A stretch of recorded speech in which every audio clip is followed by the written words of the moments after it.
Yaranran, tungkol sa homework namin? Ikaw na ang bahala diyan. Pero, gawin mo na lang ang pinagagawa sa iyo. Bakit ang dami mo pang sinasabi? Si Ranran talaga? Sige, maasahan ka ba? Ate Sinyi, napakabait mo talaga sa kanya. Anak lang siya ng katulong niyo. Ang gawin ng mga homework natin ay isa ng malaking biyaya para sa kanya.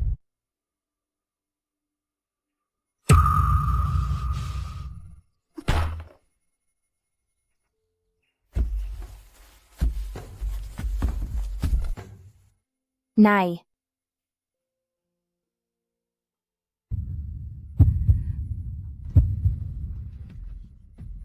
Nanay.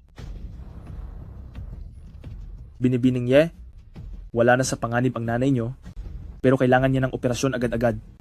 Hindi na pwedeng patagalin pa ang kalagayan ng puso niya. Doktor, itutuloy po namin ang operasyon.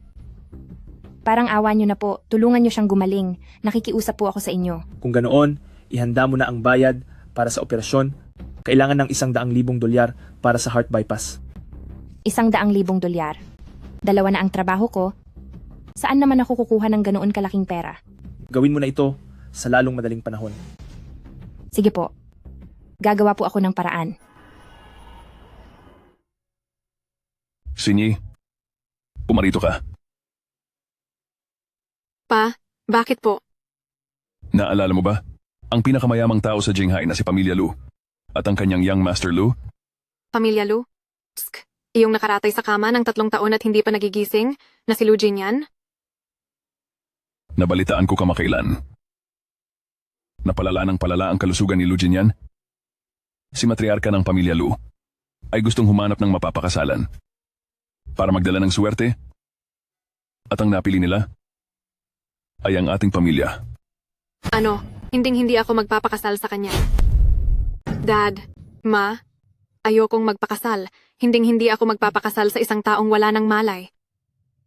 Mahal na Ginoo, paano niyo magagawang ipakasal ang ating si Shinyi sa isang taong wala ng buhay at nakaratay na lamang? Haay, ayaw ko rin itong mangyari. Pero dahil napakamakapangyarihan ng Pamilya Lu at pamilya natin ang napili nila kapag sumuway tayo, paano na ang negosyo ng ating pamilya Zhao sa hinaharap? Dad, Haay, gusto lang ng pamilya Lu ng mapapangasawa para magdala ng suwerte. Mas mabuting maghanap na lang tayo ng kapalit ni Sinyi para pumunta roon. Pero sa oras na ito, saan tayo kukuha ng kapalit para kay Zhao Sinyi? Sir? Ma'am, ako po. Mayroon po sana akong hihilingin sa inyo. Ranran, bata ka pa lang ay sa pamilya Zhao ka na lumaki? Bakit parang hindi tayo magkakilala niyan? Sabihin mo lang kung ano yon. Sir, may sakit po ang mama ko ngayon. Ngayon pong mga araw, gagawin ko po ang trabaho niya ng maayos. At isa pa po. Kailangan na po niya talagang maoperahan. Gusto ko po sanang mangutang ng $100,000. Maaari po ba? Babayaran ko po iyon, pangako. Ranran, nakikita ko ngang kaawa-awa ang sitwasyon niyo. Huwag kang mag-alala. Basta't pumayag ka sa isang hiling namin, ibibigay ko agad sa iyo ang $100,000 para sa operasyon. Ano, payag ka ba? Basta po para maligtas ang buhay ng nanay ko. Kahit ano. Gagawin ko po ang lahat. Ganito iyon. Mayroon kaming napiling magandang mapapangasawa para sa iyo. Kung papayag kang palitan si Sinyi para pakasalan ang panganay na anak ng Pamilya Lu, mabubuhay ka ng marangya habang buhay. Ano sa tingin mo? Ano po? Magpapakasal po? Oo, Pero ma'am, nag-aaral pa po ako. Hindi po ako pwedeng magpakasal, di ba? Ye Ranran. Ilang taon na kayo ng nanay mo na nakatira at nakikinabang sa amin sa Pamilya Zhao ng libre, ngayong may sakit ang nanay mo? Hindi ba't gusto mo siyang iligtas? Ito lang ang tanging paraan. Pakakasalan mo siya sa ayaw at sa gusto mo, wala kang magagawa. Ma'am, nagmamakaawa po ako sa inyo. Kailangan ko pong alagaan ang nanay ko. At isa pa po, paano kung malaman ng Pamilya Lu ang totoo? Sinasabi ko sa iyo, ang bagay na ito, hanggang sa huli, ay dapat ilihim mo lang ito. Kung hindi, sa sakit ng nanay mo, huwag mo kaming sisisihin kung hindi namin siya tulungan. Sige po. Magpapakasal na po ako.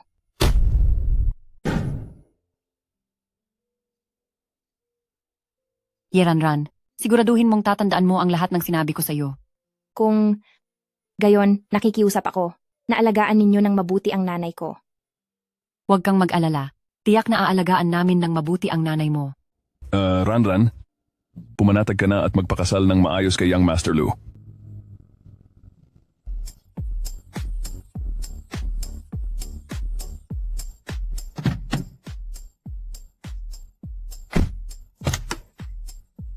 Bibi Zhao, tayo na po.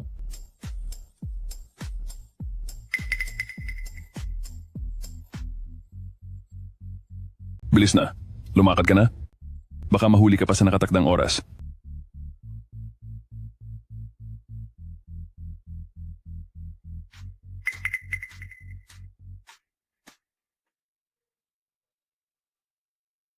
Naroon po ang silid ng ating amo. Pumasok na po kayo. Kaya pala, ito pala si Pamilya Lu. Hi.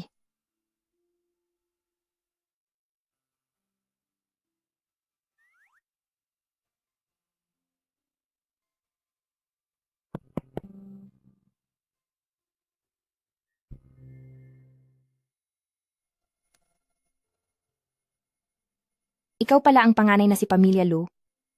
Ang aking asawa. Kaya pala hindi ginusto ni Zhao Xinyi na maging asawa ni Pamilya Lu at ipinilit niya na ako ang pumalit sa kaniya. Dahil pala, isa ka palang lantang gulay na walang malay. Pero, sa hitsura mong iyan, masasabing gwapo ka pa rin. Mukhang hindi ko na. Kailangang magpanggap sa iyo.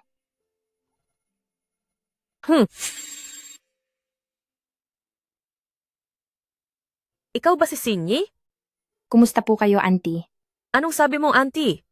Ngayong kasal ka na sa pamilyang ito, dapat ay mama na ang itawag mo sa akin. Opo, ma. Ang anak nating si Jinyan, 3 taon na ang nakalilipas noong maaksidente siya at hindi pa rin siya nagigising hanggang ngayon, 3 taon na siyang nakahigalang. Sabi ng mga doktor, ang pagkakataon na magising pa siya ay nasa 1% na lang. Ma, naniniwala po ako. Napapaboran din kami ng tadhana. At si Lu Jinyan, siguradong magigising din po siya. Dahil bahagi ka na ng pamilyang Pamilya Lu, hindi ko hahayaang mahirapan ka. Heto. Kunin mo itong card. May laman itong $5 milyong. Po? Ito po. Kapag naubos iyan, sabihan mo lang ako. Huwag kang mahihiya sa akin. Saka ito pa. Ito ang pamanang hiyas ng ating pamilya. Dahil asawa ka na ng anak ko, ipapasa ko na ito sa iyo. Halika, itago mo ito ng mabuti. Ma, paano po naging pwede ito? Tanggapin mo na iyan. Tutal, ministradong manugang ka na ng mga pamilya, Lu. Kung hindi sa iyo, kanino ko pa ito ibibigay? Dahil si Jinyan ay walang malay ngayon. Ayokong maramdaman mong dehado ka. Salamat po, ma. Ngayon ang espesyal na araw niyo ni Jinyan, kaya hindi ko na kayo iistorbohin. Itong si Ganeng. Lu. Napakabait naman niya.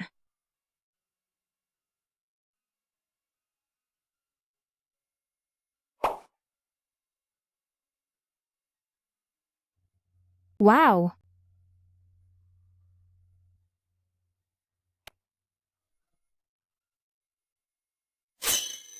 Huwag kang mag-alala. Aalagaan kitang mabuti.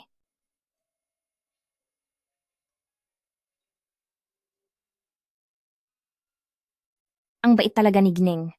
Lu. Pumayag siyang alagaan ko si Lu Jinyan habang nag-aaral ako at binayaran pa niya ang tuition fee ko.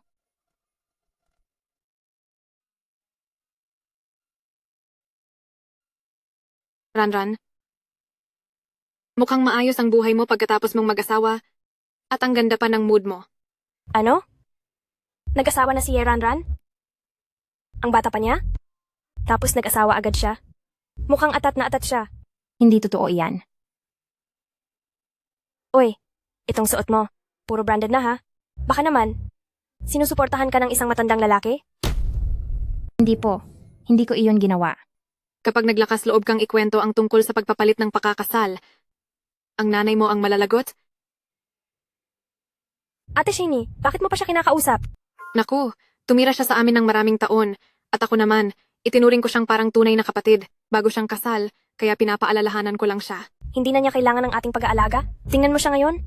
Siguradong may matandang lalaking sumusuporta sa kanya at nagpapasarap na sa buhay. Ay naku, ang mamuhay siya ng masagana ay mas mabuti kaysa sa maghirap siya. Ha ha ha ha ha. Sa bagay. Tingnan mo naman ang hitsura niyang mahirap. Siguro, siya pa itong nagmakaawang lumapit doon. Ha ha ha ha ha. Pupunasan ko lang ang katawan mo ngayon. Magpakabait ka lang ha.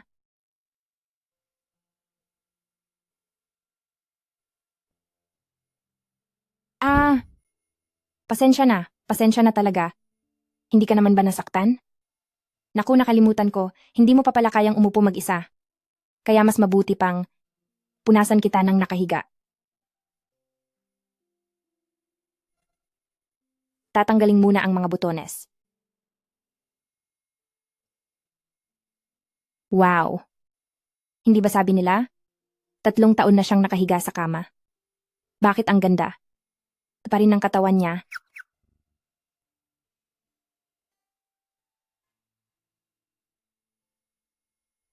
Hala.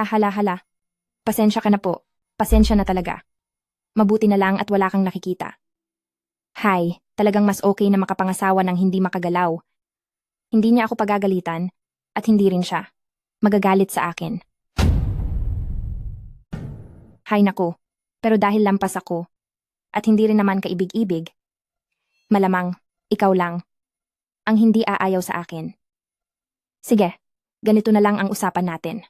Ikaw, mahigda ka lang ng tahimik, habang ako naman, aalagaan kita rito. Mag, pinky promise tayo. Mamatay man, 100 taon, walang magbabago. Hay, kaso nakakapanghinayang. Sa labas kasi, kumakalat na wala ka ng pag-asa, at baka mawala ka na rin. Sabihin mo nga, sakaling mawala ka, ako na kaya ang magmamana ng mga ari-arian nyo. Pero kung titingnang mabuti, talagang guwapo ka nga pala.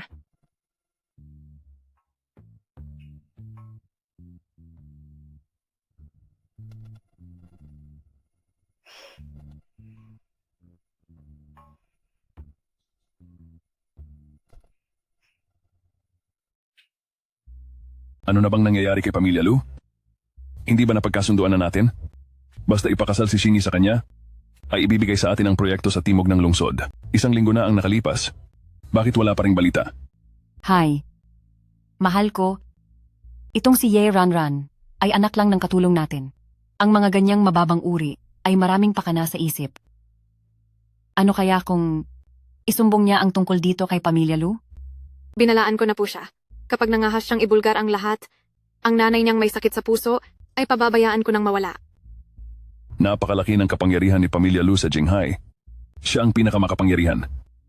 Kapag nalaman niyang ipinagpalit lang ang ikinasal sa kanya, ang ating pamilyang Pamilya Zhao ay tiyak na mapaparusahan.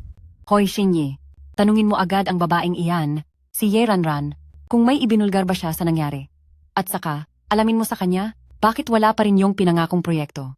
Bakit hanggang ngayon wala pa rin? Opo, sige po. Ye Ranran, buhay pa naman ang gulay mong asawa, hindi ba?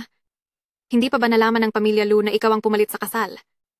Kapag nalaman nila ito, ang mama mo ay... Binibining Zhao. Pumalit na ako sa iyo sa kasal.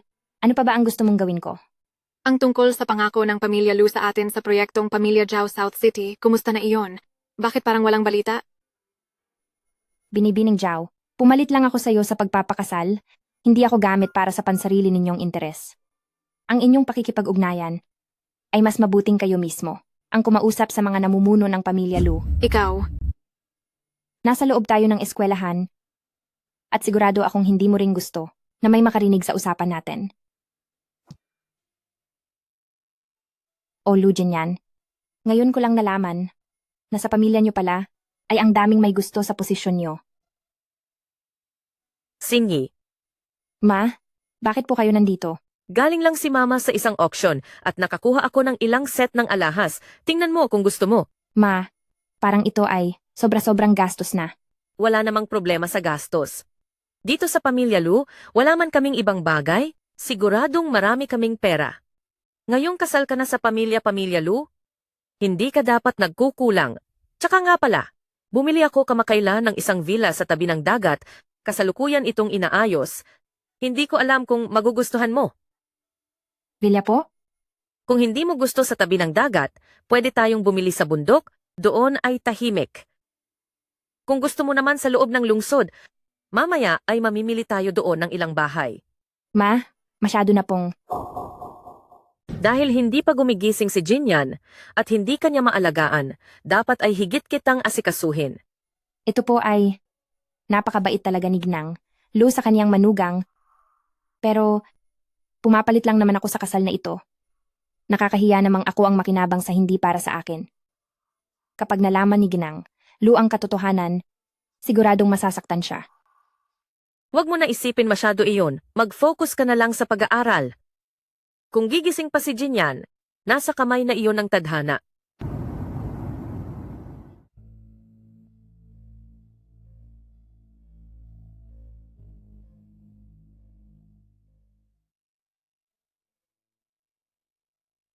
Auntie, nasaan si Jinyan? Bakit wala siya sa kwarto? Young mistress. Ang amo po.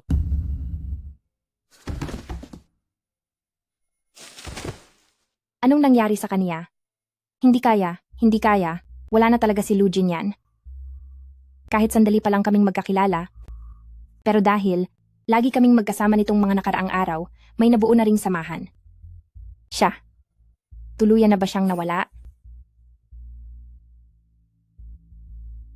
Sinye, anong nangyari sa iyo? Ako. Nasasaktan ako. Si Jinyan ba ay... Wala na talaga. Ha? Siya. Napakabata pa niya. Bakit kailangang mangyari ito? Mukhang seryoso nga ang pagmamalasakit mo sa akin. Huwag kang malungkot. Nandito pa ako. 3 taon akong nakahiga sa kama. At dahil sa matinding pag-aalaga mo, nagising na ako. Bakit? Dahil ba gising na ako? Nadismaya ka ba? Mag-ingat ka. Diyos ko. Ang paralitiko kong asawa. Gising na. Ibig sabihin ba nito? Ay hindi na ako makakapagpasarap sa buhay? Ako. Iinom lang ako ng tubig.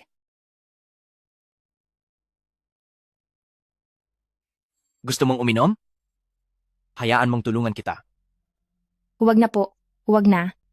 Kaya ko na ito. Dahil gising na ako, dapat na akong maging isa sa pinakamalambing at maalagang asawa. Noon, ikaw ang nag-alaga sa akin. Ngayon naman, ako naman ang mag-aalaga sa iyo.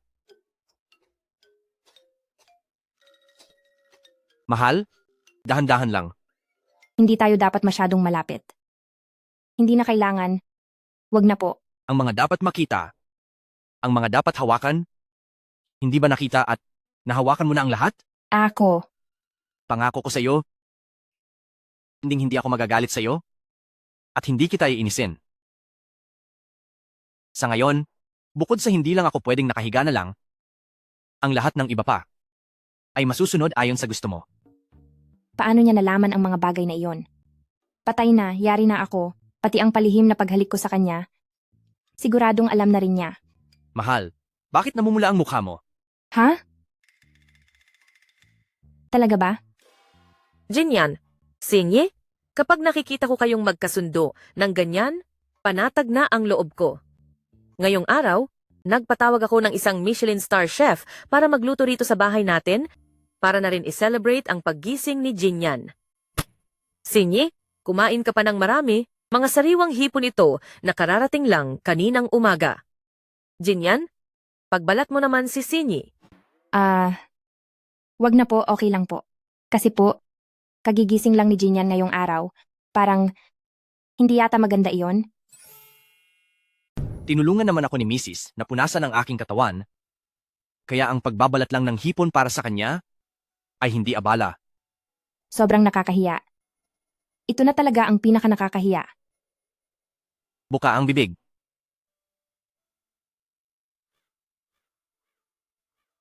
Busog na po ako. May assignment pa po akong hindi natatapos. Kaya babalik muna ako sa aking kwarto. Jinyan, mula nang mapangasawa mo si Sinyi sa pamilya natin, ay napakaganda ng naging pag-aalaga niya sa iyo. Kailangang maging mabuti ka rin sa kanya. Baka hinihintay niya lang na mawala na ako para makuha niya ang lahat ng ating ari-arian. Anong pinagsasabi mo dyan? Kailanman ay hindi nagkamali ang mama sa pagpili ng tao. Si Sinyi ay hindi isang babaeng mukhang pera.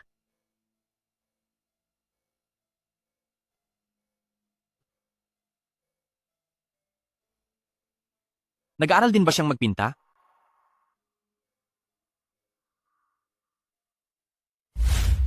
Teka. Ikaw, balak mo bang makatabi ako sa kwarto ngayong gabi? Bakit hindi? Dati, magkatabi naman tayong matulog ni Mrs. Ngayon, gusto ba ni Mrs. na magkahiwalay na kami ng kwarto? Iba ang sitwasyon noon sa ngayon. Magkaiba na ang sitwasyon natin. Hindi ba ito pareho?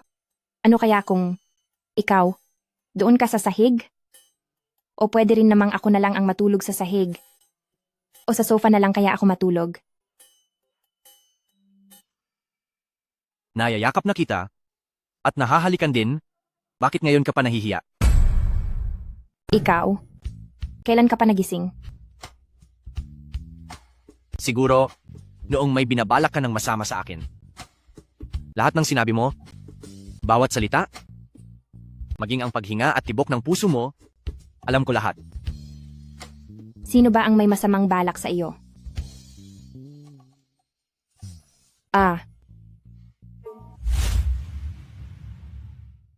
Ibababa mo ako. Sandali lang, sinasabi ko sa iyo, Lu Jinyan, 3 taon kang nakahiga lang sa kama, 3 taon kang puro dextrose lang, habang ako ay nagtatrabaho at nag-iihersisyo. Malakas ako humawak ng drawing board kaysa sa kahit sino, kaya hindi mo ako basta-basta matatalo.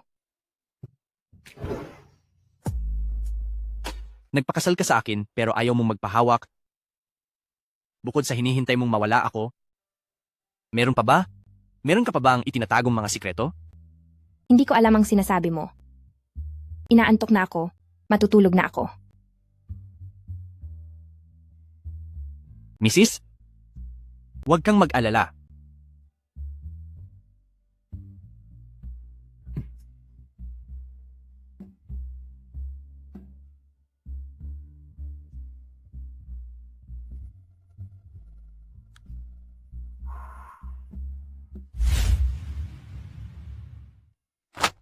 Jinyan, nagmamadaling umalis papuntang school si Sinyi kaninang umaga at nakalimutan niya ang sketchpad niya. Kaya ikaw, pumunta ka sa school at ibigay mo ito sa kanya? Una na ako dahil may appointment ako kay Mrs. Jin. Naiintindihan ko po.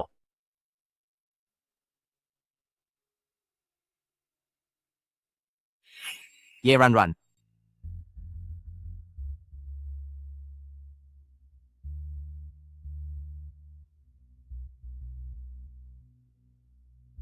Sekretaryo Feng, imbestigahan mo ang taong nagngangalang Ran. President Lu, may nahanap na po ako. Ang tunay na pangalan po ng ginang ay hindi Zhao Xinyi, kundi Ye Ranran.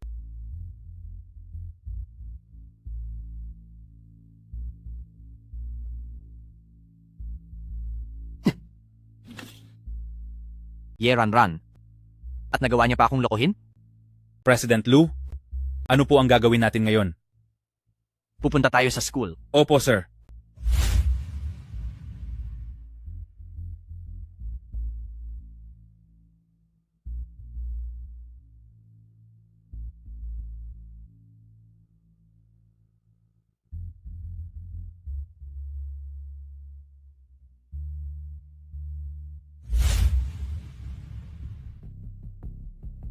Anong ginagawa mo rito? Bitawan mo ako. Nasasaktan ako. Ran. Ano kasi may kailangan pa akong tapusing painting, mauuna na muna ako. May iba pa bang bagay ngayon na mas importante pa rito? Talagang sa akin ka pa nagbalak manloko sa kasal, ha? Hindi kita niloloko tungkol sa kasal. Nakipagtulungan ka sa pamilya Zhao para paglaruan ako? Ano ang tingin mo sa akin? Si Lu Jinyan lang? O iniisip nyo ba na madaling lokohin kaming mga pamilya, Lu? Hindi ganoon yon. Masyadong planado ang galaw ng pamilya Zhao. Nagpasok sila ng peking asawa sa aming mga pamilya, Lu. At pagkatapos, hinihintay lang na mawala ako para makuha ang mga kayamanan.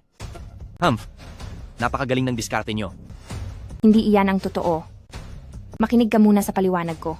Katulong lang ang nanay ko sa pamilya Zhao. May sakit siya. Kailangan niya ng malaking halaga para sa operasyon. Wala akong pera para doon. Kaya naman napilitan akong, Kaya nagpunta ka para kuhanin ang pera naming mga pamilya, Lu? grabe. Hindi. Wala naman akong kapangyarihan. Mahirap na estudyante lang ako. Pinagbantaan nila ang buhay ng nanay ko. Anong magagawa ko? At ano naman ngayon?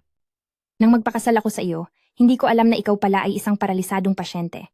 At pagkatapos mong malaman na wala akong malay, ay araw-araw mong hinintay na mawala ako? Naku, kahit anong paliwanag ko ayaw mong maniwala.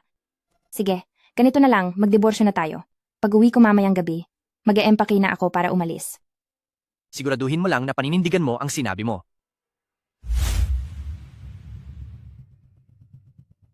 Hoy! Sinye, anong ginagawa mo? Jinyan, anong nangyayari? Nag-away ba kayong mag-asawa? Ma, tanungin mo na lang si Ye Ranran. Yeranran? Auntie? Patawad po. Ang totoo po, hindi ako ang si Zhao Xingyi. Ako po si Yeranran. Ma, isa siyang pekeng pinadala ni pamilya Zhao para paglaruan tayong mga taga-pamilya Lu. Ididiborsyo ko siya. Auntie, patawad po. Mali ang naging desisyon kong magpakasal sa pamilya Lu bilang si Zhao Xingyi. Kasalanan ko po iyon. Pero huwag po kayong mag-alala. Ang lahat ng mga bank card na ibinigay niyo, pati na ang mga alahas, ay hindi ko ginalaw. Lahat ay nasa loob ng safety vault sa kwarto. Sa loob ng panahon na ito, salamat sa lahat at pasensya na sa abala. Patawad po. Hindi pwede ang diborsyo. Ranran, ikaw man ang panganay na anak ni pamilya Zhao o hindi, ay hindi mahalaga. Ang malasakit at pagmamahal mo para sa ating si Jinyan ay ang pinakamahalaga sa akin. Bilang aking manugang, ikaw na ang pinipili ko. Ma, niloko niya tayo. Siguradong may mabigat na dahilan si Ranran, ang malasakit niya para sa iyo ay sapat na para sa akin. Dahil sa desisyon niyang magpakasal sa isang lalaking nakahigalang sa loob ng 3 taon at walang malay, hindi ka dapat maging irresponsableng asawa. Ma, Kapag itinuloy mo ang diborsyong iyan, itatakwil kita bilang anak. Ranran, huwag kang matakot. Ang batang ito ay lumaking spoiled simula pa noong bata siya, at ngayong naloko siya ng 1 beses, ay siguradong nagagalit pa siya, kaya huwag mo na lang siyang pansinin. Pero ma, ang tungkol po sa bagay na ito ay pagkakamali ko talaga. Sobrang, Hayaan mo na. Ranran, pinakasalan mo ang anak namin dahil kay pamilya Zhao, dahil lang sa ayaw niyang ipakasal ang anak niya sa isang taong wala ng malay. Naiintindihan ko naman ang sitwasyon. Kaya wag na nating pag-usapan to. Mula ngayon, ayusin ninyong dalawa ang pagsasama nyo. Narinig mo ba, anak? opo. Opo lang? Bilisan mo at dalhin mo na sa loob ang mga gamit ni Ranran.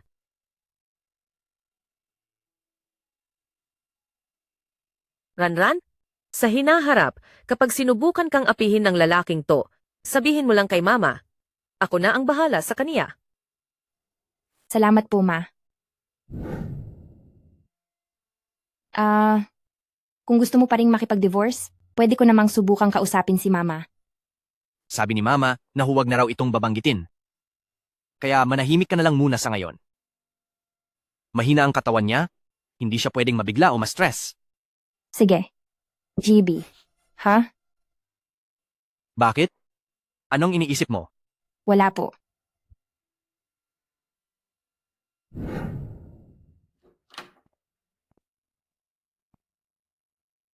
Yeranran, lumabas ka muna sandali.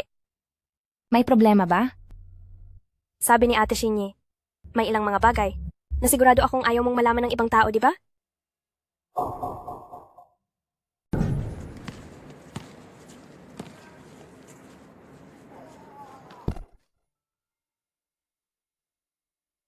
Oy, kaklase, pwede bang pakibot ng bola? Naku, Jaaxiang, bakit ka pa ba nagiging mabait sa ganyang klaseng tao? Siya ay anak lang ng katulong namin, pwede mo siyang utusan kahit kailan at kahit anong gusto mo. Sinadya niyo iyon. Kung sinadyaman namin, ano ngayon?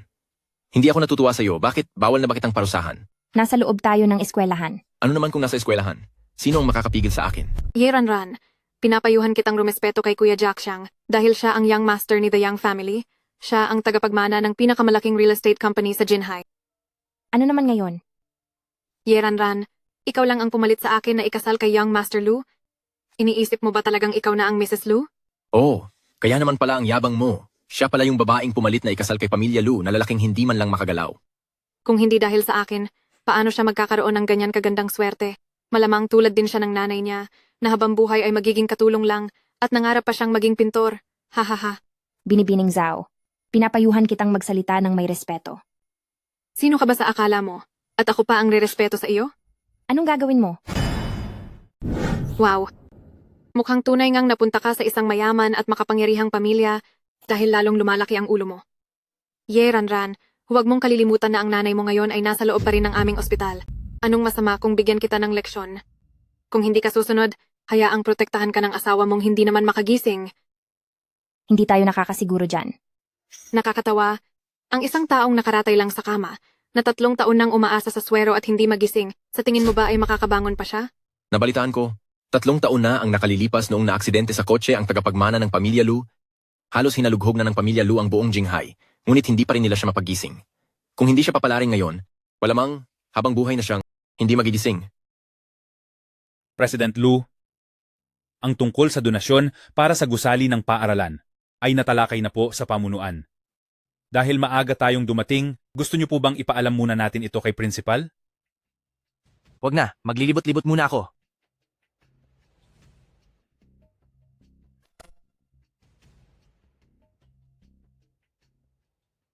Ranran, huwag mong isipin na porket kasal ka na sa Pamilya Lu, ay bigla ka nang naging prinsesa.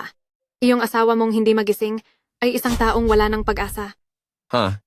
Wala nang pag-asa? Hindi tayo nakakasiguro dyan.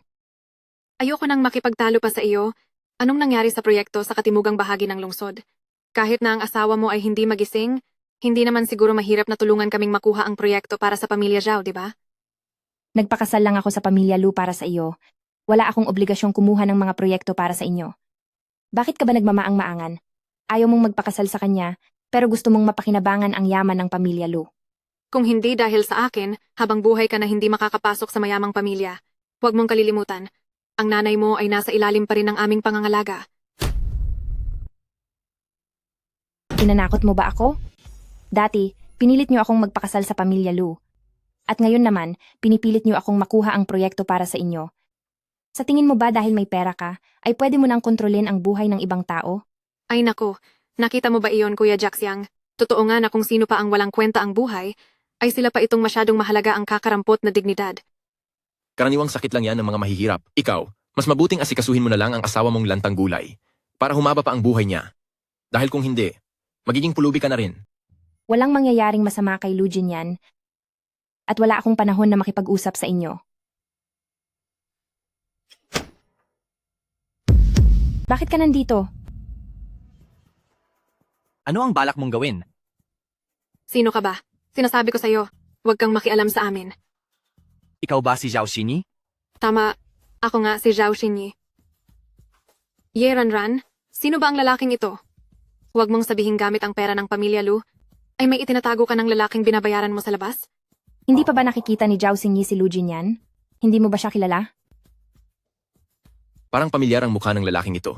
Hoy, Ranran, talagang gumagaling ka na ha. Kakakasal mo pa lang sa Pamilya Lu, at sa asawa mong parang bangkay na at lantang gulay na wala namang malay, mukhang hindi ka makapaghintay, kaya niloloko mo na ang Pamilya Lu para makipagkita sa ibang lalaki? Lantang gulay? Parang bangkay? Walang kwenta? Bakit, mali ba ako? Si ang nakatatandang Panginoon ng Pamilya Lu, hindi ba't isa lang siyang lantang gulay na walang malay? May mali ba sa sinabi ko? Talaga bang hindi mo pa nakikita si ang nakatatandang Panginoon ng pamilya Lu? Bakit ko naman siya gustong makita? Ang balita ko, 3 taon na siyang nakahiga sa kama, wala siyang kwentong pilay na hindi man lang makagalaw, at ang mas malala pa, isa siyang sobrang pangit na matandang madulas na lalaki. Hindi totoo iyan. Sa totoo lang ay gwapo siya. Tungkol doon, mauna na muna kayo. Aalis? Bakit naman kami aalis? Kayo ang dapat umalis. Sasabihin ko sa inyo ang totoo. Malaking halaga ang idinodonate ni The Young Family sa eskwelahang ito taon-taon. Sa isang salita lang niya, pwede ka na niyang paalisin dito sa school. Jiao Xinyi. Akala mo ba lahat ng gusto mo ay magagawa mo dahil may pera ka? Oo, mahirap lang ako.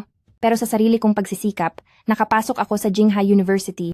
Di hamak na mas mabuti ako kaysa sa inyong mga walang silbi sa lipunan. Ay nako, tama na yan. May importanteng bisita ang school ngayon. Isama mo na yung boyfriend mo at lumayas na kayo rito. Huwag kayong humarang dito. Aba, kung kailangan man ng bisita ng yaya, hinding-hindi mapupunta iyon sa mababang uri ng taong gaya mo. Sus, tama nga ang sabi nila.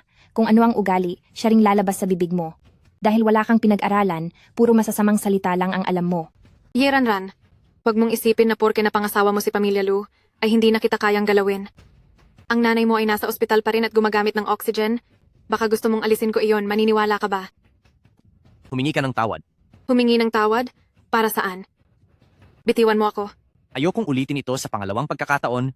Humingi ka ng tawad sa babae ko. Talaga bang babae mo siya? Siguradong ikaw lang ang lalaking itinatago ni Yeranran sa labas.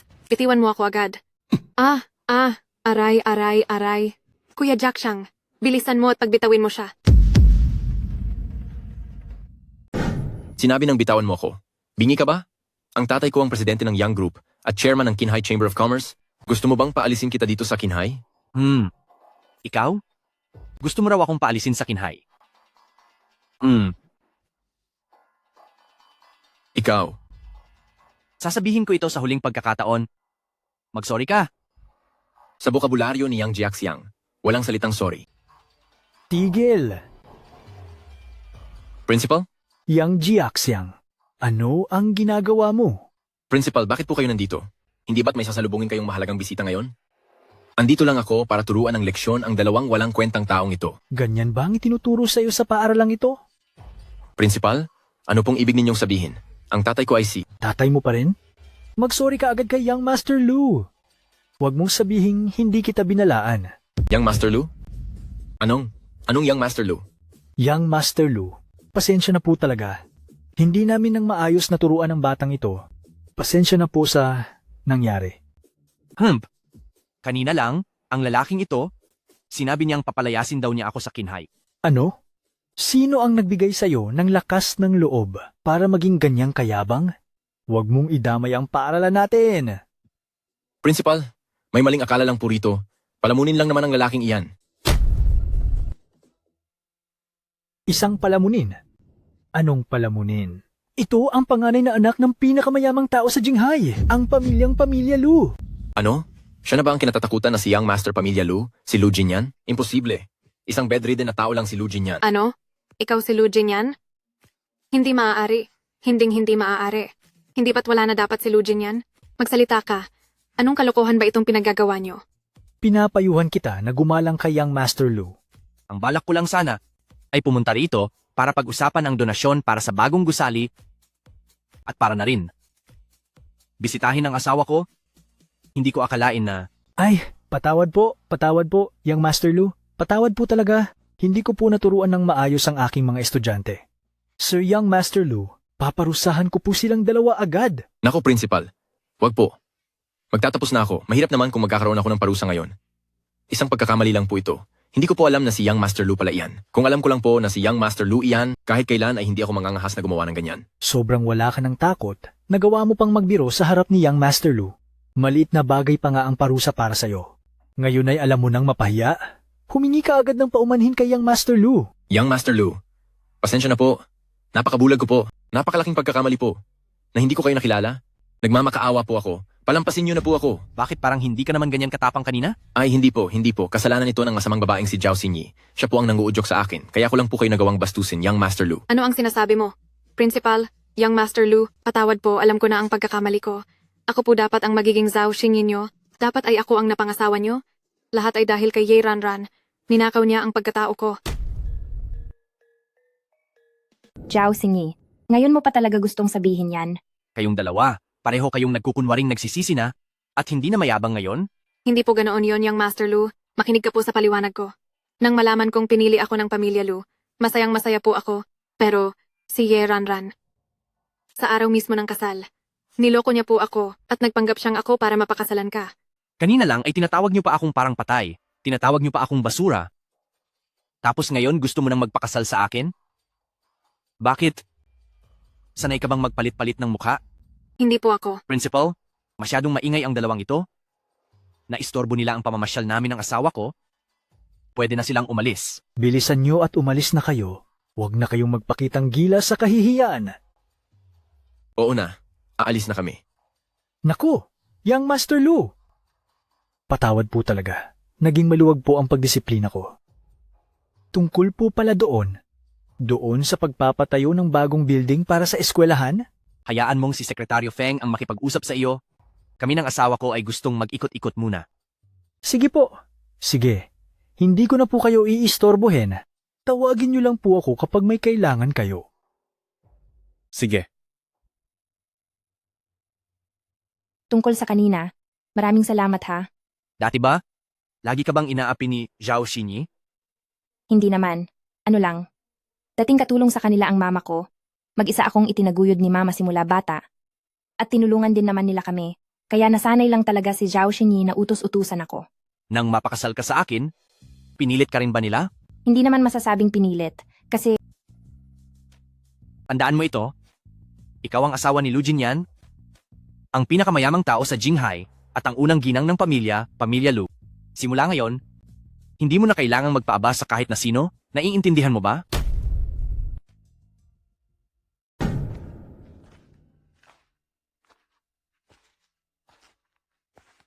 Mag-ingat ka. sige po, pasensya na hindi ko agad napansin. Mrs., tumingin ka naman sa dinadaanan mo. Paano na lang kung wala ako rito? Mag-iingat na ako sa susunod. Bakit mo? Napakaganda mo talaga, Mrs. At kanina ay hindi ko lang napigilan ang sarili ko. Hindi mo na ako pwedeng basta-basta halikan. Hindi pwedeng basta-basta? Sige, kung gusto mo, magiging formal ako sa paghalik. Lu Jinyan.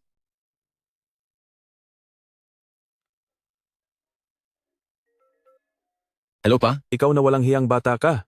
Hindi pa nga nagiging kampante ang posisyon ko bilang pinuno ng kapisanan, pero nakuha mo pang bastusin ang tagapagmana ng pamilya Lu. Ngayon, tinanggal na ako sa pwesto. Masaya ka na ba? Sandali pa, ano ang sinasabi mo? Tinanggal ka sa trabaho? Umuwi ka na rito agad. Nagkakalat ka pa rin ng kahihiyan sa labas. Sige, naintindihan ko. Walang hiya ka. Dahil sa pagtrato mo kay Lu Jinyan, ngayon, ayan ang nangyari. Nawala tuloy sa papa ko ang posisyon niya bilang chairman. Naglakas loob ka ba talagang saktan ako? Ano bang kinalaman ko riyan? Kung may dapat kang sisihin, sisihin mo si Ye Ranran. Sinasabi mo yan matapos mo siyang sulsulan na bastusin ang asawa niya. Ako pa ang nanulsulan? Ano namang sinulsulan ko? Baliw ka na ba? Sino ka ba sa tingin mo, Pamilya Zhao? Ang lakas ng loob mong kausapin ako ng ganyan. Aba, talagang feeling importante ka na pala. Kung wala ang papa mo, wala kang kwenta. Pareho lang naman tayo. Ang kapal ng mukha mong pagsalitaan ako ng ganyan. Wala nang dapat pang pag-usapan sa taong gaya mo. Lu Jinyan, dahil hindi ka naging mabait sa akin, huwag kang magugulat sa gagawin ko sa iyo. Tatawagan ko si Sekretaryo Feng para itanong kung nasaan nakaparada ang sasakyan. Hello? Sekretaryo Feng. Tapos ka na. Ingat. Ranran, ayos ka lang ba? Sinong nag-utos sa iyo? Young Master Lu, anong nangyari? Mag-imbestiga ka agad? Alamin mo kung sino ang nagpadala sa kaniya. Opo. Halika na, pupunta tayo sa ospital.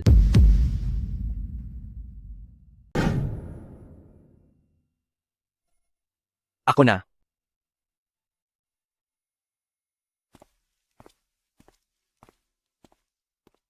O kaya, ako na lang ang gagawa nito. Umupo ka lang ng maayos. Sa susunod, Huwag mo nang uulitin ang ganoong kamangmangan. Ay, bakit ka ba ganyan? Kakaalay ko lang ng buhay. Para iligtas ka. Ano ba ang gusto mo? Kahit anong gusto ko, pwede ba? Sabihin mo lang. Basta't kaya ko, ibibigay ko sa iyo. Pag-iisipan ko muna. Hindi ko pa alam. Utang mo muna ito sa akin. Sasabihin ko sa iyo kapag nakapag-isip na ako. Sige. Kapag nakapag-isip ka na, pwede mo itong kunin sa akin kahit kailan. Pero, huwag mo nang uulitin ang ginawa mo. Alam ko na po. President Lu po. Ang dokumentong hinihingi niyo po, Oh, sa labas tayo mag-usap.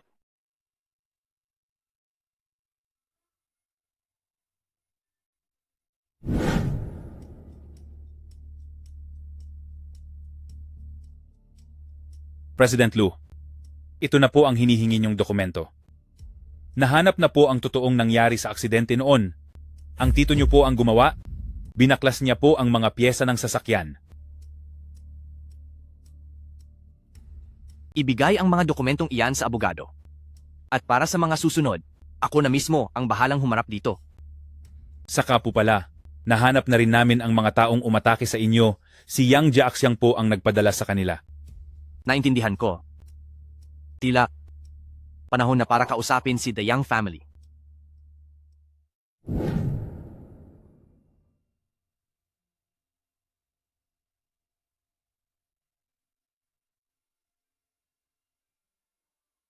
Ay, nako. Ranran? Anong nangyari? Diyos ko! Ranran? Bakit ka nasugatan? Ako po. Ikaw talagang bata ka.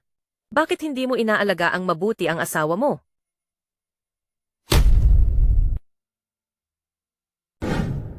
Ma, maliit na sugat lang po ito. Huwag na po kayong mag-alala. Paano naman ako hindi mag-aalala? Nasugatan ang paborito kong manugang, natural na mag-aalala ako. At ikaw naman, napakalaki mo na, pero pati asawa mo hindi mo maalagaan ng maayos. Ano pa ba ang kaya mong gawin? Naku, nakakagalit ka. Ma, Kapag nagpatuloy ka pa sa ganyan, ay baka iwan ka na ng asawa mo sa huli. Ang tungkol sa nangyari, huwag niyo po sisihin si Jinyan. Biglaan ang mga pangyayari noon. Aksidente ko lang po talagang nasaktan ang sarili ko. Sa susunod po, maging mas maingat na ako. Ranran, kapag libre na ang oras ninyo, hayaang ipasyal ka ni Jinyan sa labas, ibibili ka niya ng kahit anong gusto mo bilang pambabawi niya sa iyo. Marami na po ang mga binili niyo para sa akin. Sobra-sobra na po iyon. Wala na po akong mahihiling pa. Ang mga gamit ng mga babae ay hinding-hindi magiging sapat. Narinig mo ba? Pasaway ka? opo, narinig ko po. Kahit ano pang gustuhin ni Mrs., ibibili ko po siya. Mabuti naman kung ganoon. Ha ha!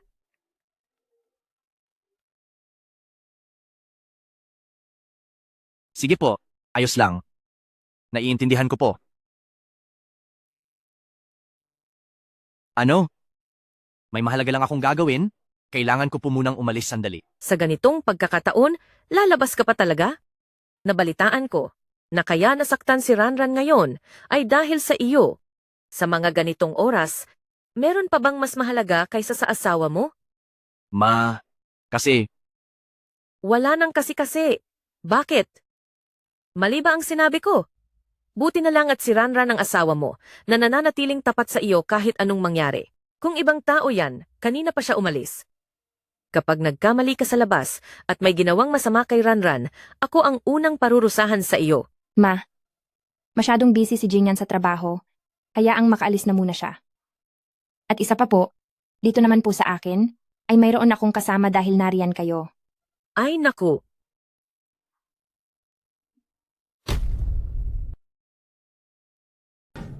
Jinyan, una ka na. sige, hintayin mo ako. Hay! Ang tigas talaga ng ulo niya. Sinabing aalis, umalis nga talaga. Ranran, dapat ikaw ang masunod dito sa bahay. Ang mga lalaki, hindi dapat masyadong kinakonsinti dahil lalo lang silang sumusobra. Opo, sige po, alam ko na po, ma. Ay, Ranran, tingnan mo itong mga Gucci bag na binili ko para sa'yo. May gusto ka ba rito? Huwag na po, ma. Ang dami ko na pong bag. Gusto kong bilhan ang manugang ko. Halika at tingnan mo ito. Maganda po. Napakaganda. Lahat ng pinipili nyo ay maganda, ma. President Lu, nagkakamali ako. Alam ko na ang pagkakamali ko. President Lu? President Lu, parang awa mo na. Bigyan mo pa ako ng isang pagkakataon. President Lu, alam ko na talaga ang pagkakamali ko. Alam mo na? Saan ka nagkamali? Ako, nagkamali ako sa lahat. President Lu, hindi ko dapat binalak na saktan ka. Pakiusap bigyan mo pa ako ng isang pagkakataon. Nangangako akong magbabago na ako at magiging mabuting tao. Magbabago ka na? Bakit naman kita bibigyan ng pagkakataon? Naglagay lang naman ako ng konting pressure sa the Yang family ninyo, pero binalak mo na akong tapusin. Hindi ko po alam. Wala po akong alam. Siya po ang nagutos sa akin na gawin ito.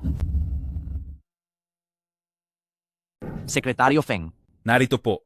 dalhin silang dalawa at siguraduhin pagbabayarin sila sa kulungan. Masusunod po, President Lu. Huwag naman, President Lu. Dahil gusto mong magbago ng buhay, ayusin mo ang sarili mo doon sa loob. President Lu, huwag ka na sanang makalabas pa. President Lu, bigyan mo pa ako ng isang pagkakataon. President Lu, President Lu.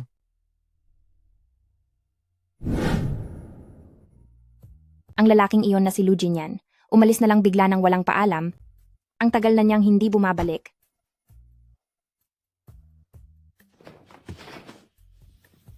Siguro, wala na ba talaga siyang pakialam sa akin? Pinabayaan na ba niya talaga ako? Hindi na ba talaga niya ako aalalahanin?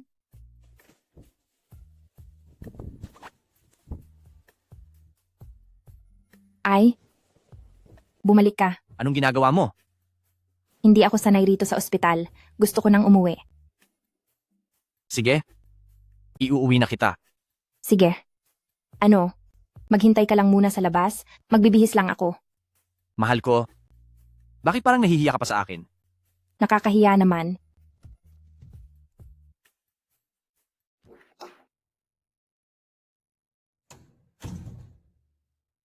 Uy, Pogi, pahingi naman ng WeChat mo.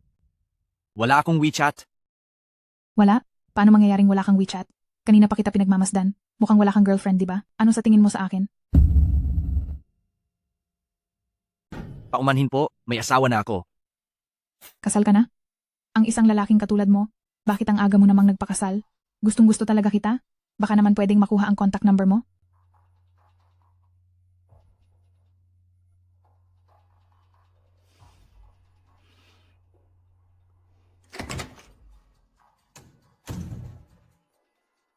Mukhang may gagawin pa ako. Una na ako. Huminto ka. Sino po siya? Siya ang asawa ko. Ayaw niyang nag-add ako ng ibang babae sa WeChat.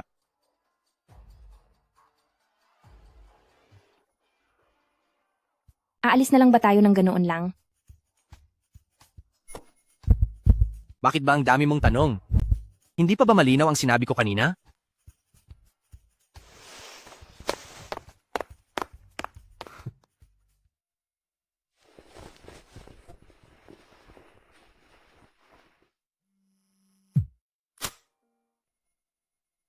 Hoy, Guro.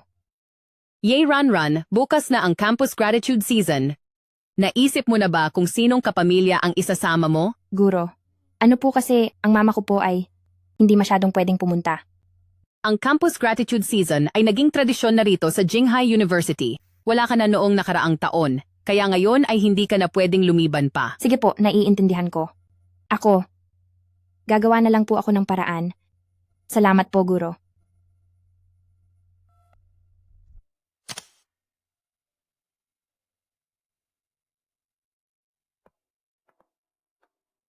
Anong nangyari?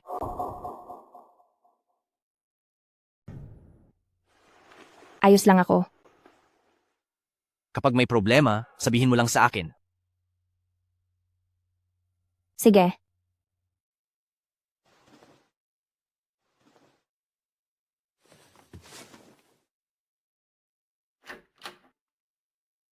Uy, hindi ba si Yeran ito? Bakit parang ngayon? Mag-isa ka lang na pumunta rito? Ngayon kaya ang Campus Gratitude Season at lahat ay nag-imbita ng pamilya nila para dumalo. Yay, Ran, huwag mong sabing wala kang magulang. Huwag ka namang magsalita ng ganyan. Ang nanay niya may sakit lang naman kasi. Sa bagay, kawawa naman si Yeranran. Mag-isa lang siya sa ganitong okasyon. Pero, ang nanay mo, kahit na pumunta pa siya rito, anong klaseng karanasan naman ang maibabahagi niya? Ibabahagi ba niya ang pagiging katulong niya? Haha! Ikaw. Kayo. Anong problema sa amin? Hindi ba tama naman ang sinabi ko? Ayos na, kaklase. Sumama kayo sa akin sa labas at imbitahin nyo na ang inyong mga pamilya sa loob. Teacher, hindi naman dumating ang magulang ni Yeranran? Anong mangyayari sa kanya? Yeranran, hindi ba nasabi ko na sa iyo, sinabihan kita na imbitahin ang pamilya mo? Sinong nagsabi na walang dumating para sa kanya? Bakit ka nandito? Hindi ba't nasabi ko na sa iyo? Kapag may problema, sabihin mo lang sa akin. Handa akong tumulong sa iyo. President Lu, bakit po kayo nandito? Nandito ako para samahan ang asawa ko para sa gratitude season. May problema ba doon? Hindi. Siyempre hindi. President Lu, maaari niyo pong gawin ang kahit anong gusto niyo.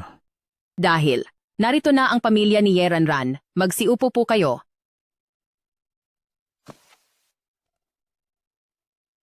Jinyan, salamat sa iyo.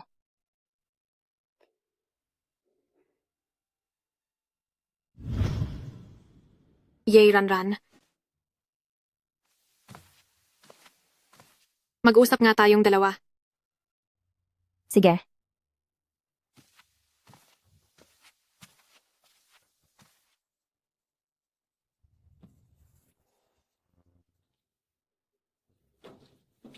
Ano ba ang gusto mong sabihin? Yay, Ranran. Mukhang maganda ang buhay mo sa pamilya Lu, ah. Pinuntahan ka talaga ni Lu Jinyan para sa Season of Gratitude. Ano ba talaga ang gusto mong iparating? Kung hindi dahil sa akin, hindi ka makakapag-asawa ng mayaman at ang mas matindi pa, sa tanyag na pamilya pa ng pamilya Lu. Kung wala ako, siguradong ni hindi ka man lang makakatuntong sa gate ng pamilya Lu. At ano naman, anong gusto mong gawin? Ang posisyon ng pagiging G ng Lu, ibalik mo sa akin. Ibalik sa iyo? Noong pinilit mo akong magpakasal sa kanya, bakit wala kang sinabing kahit isang salita? Ngayon, gusto mong makipagdiborsyo ako. Ano ang tingin mo sa akin? Ang card na ito ay may 500,000 dolyar. Layuan mo si Lu Jinyan. Hindi ako nakikipag-usap sa iyo. Pinapaalalahanan kita. Paalala? Akala mo ba porket may pera ka ay magaling ka na? Akala mo ba kapag may pera, pwede mo nang diktahan ang buhay ng ibang tao? Sasabihin ko sa iyo, hindi ako laruan. Walang bisa sa akin ang paalala mo. Wala akong pakialam sa perang iyan. Yeranran, sa akin dapat ang posisyon na ito. Bakit mo kinukuha ang hindi naman sa iyo?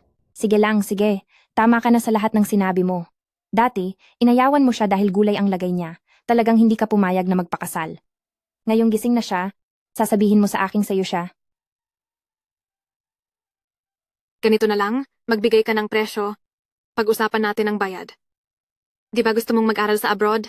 Matutulungan kitang makahanap ng school sa ibang bansa, pati sa pag-asikaso ng papeles. Anong tingin mo?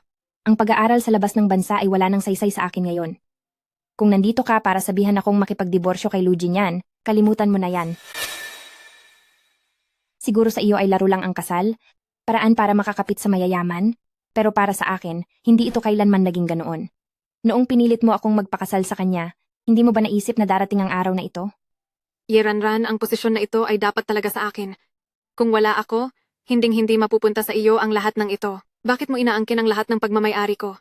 Bakit? Dahil mahal ako ni Lu Jinyan, at sobrang mahal niya ako. Sa puntong iyon pa lang, talo ka na. Walang hiya ka. Nasaan si Ranran? Sabi ng mga kaklase niya ay kinuha siya ni Zhao Xingyi papuntang rooftop.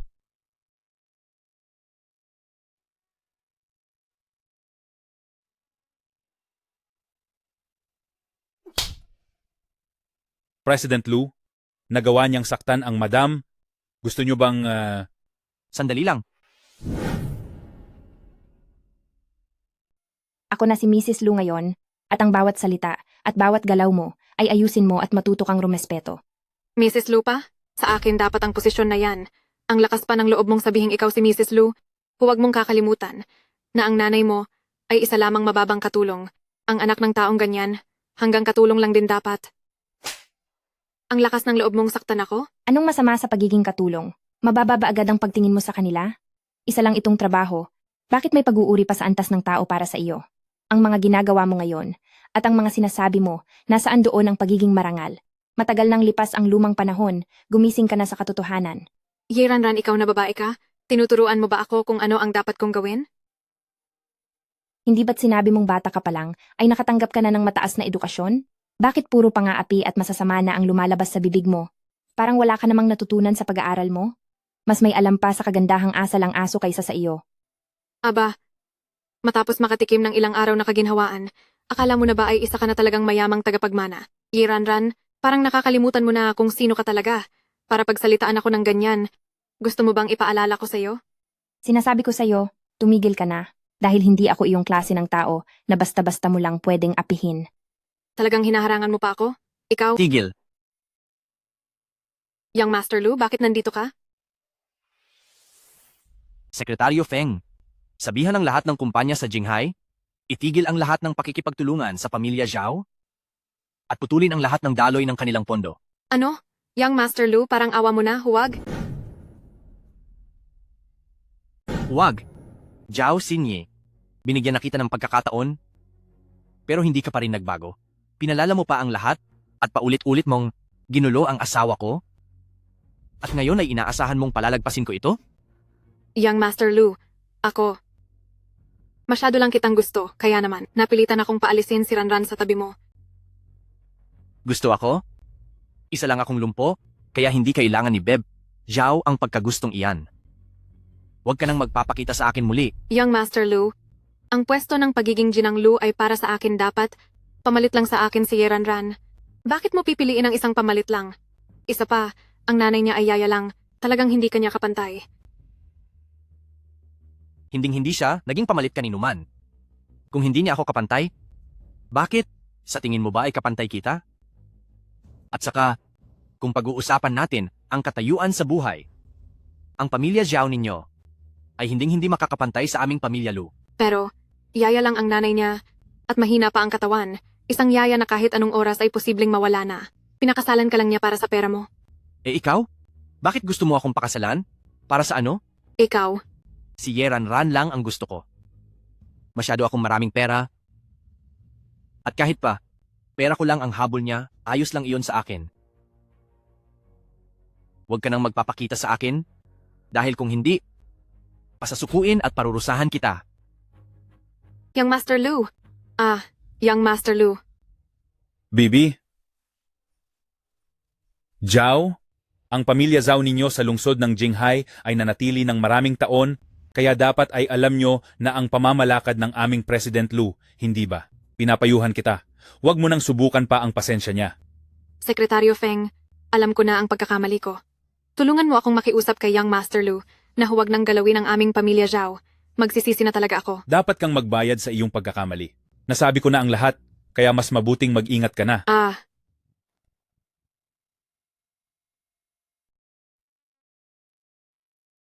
Walang hiya kay Yeranran. Paano mo nakuha ang pwesto ni Mrs. Lu at kinuha ang lahat ng sa akin? Humanda ka sa akin. Salamat nga pala kanina. Masakit pa ba? Hindi na. Sinaktan ko rin naman siya kanina. Gustong-gusto talaga kita. Sobra kitang mahal. Hoy, bakit ka ba nakikinig sa usapan ng iba? Nakikinig? Napakalinaw ng sikat ng araw. Sa harap ng maraming tao, ito ay hayagan at legal na pakikinig. Ano? Ang mga sinabi ko ay para lang inisin si Zhao Xinyi kaya ko nasabi iyon. Huwag kang maniniwala. Ang mga salitang nabitawan na, ay hindi na mababawi pa. Hay, nakakahiya talaga. Para lang asarin si Zhao Xinyi, nasabi ko ang mga nakakahiyang bagay na iyon. Ako, sinabi ko lang talaga iyon para mainis si Zhao Xinyi. Sandali, saan ba tayo pupunta? Tapos na ang selebrasyon, hindi pa ba tayo uuwi? Nagluto si mama ng sabaw sa bahay, Hinihintay ka na niya. Sige po. Aray, Anong nangyari sa'yo? hindi ko sinasadyang nayapaka ang paa ko. Masyado bang masakit? Kailangan ko. Munang magpahinga, mauna ka na sigurong umuwi. Halika, papasanin kita. Ano po?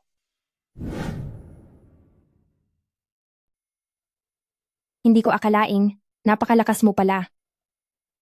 Hindi ba? Nakita mo na ang bawat parte ng katawan ko? Kaya paano mo hindi malalaman iyan? Magkaiba naman iyon. Hindi ka pa nakakagalaw noon. Hoy, mabigat ba ako? Sobrang bigat? Parang isang maliit na baboy. Ah, bakit ka ganyan? Hindi na kita kakausapin? Ibaba mo ako. Huwag kang malikot. Sige po.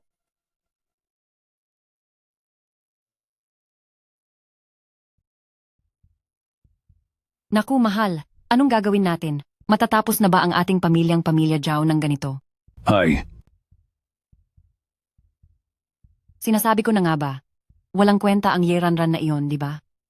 Hindi na nga nakuha ang proyekto, naging dahilan pa siya para malugi ang buong pamilya, Pamilya Zhao. Napakasamang babae talaga ni Ye Ranran. Ang dami niyang pakana. Ano na ang gagawin natin? Mag-isip ka naman ng paraan. Mahal, Hi. Mismong si Young Master Lu na ang nagsabi. Ba-blacklistin nila ang Pamilya Zhao sa buong lungsod. Wala rin akong magagawa kahit anong galing ko. Pa, anong ikinatatakot niyo? Ang bagay na ito, ipauubayan niyo sa akin. Sa'yo? Sinye, anong binabalak mo? oo nga, Shinyi. Anong maganda mong paraan? Hanggang ngayon ay wala pang maisip na paraan ng papa mo. Hay, itong si Pamilya Lu ay napakapangyarihan, at ang Young Master Lu, na iyon ay napaka-istrikto. Hindi talaga niya binigyan ng lusot ang ating pamilyang Pamilya Zhao. Hindi ba't ang nanay niya ang pinaka-inaalala niya? Ang nanay ni Ye Ranran, kasalukuyang nasa ospital na pag-aari natin. Ah, tama ka. Kung gagamitin ni Ye Ranran si Young Master Lu laban sa pamilyang Pamilya Zhao, Wes, ang nanay naman niya ang papahirapan ko.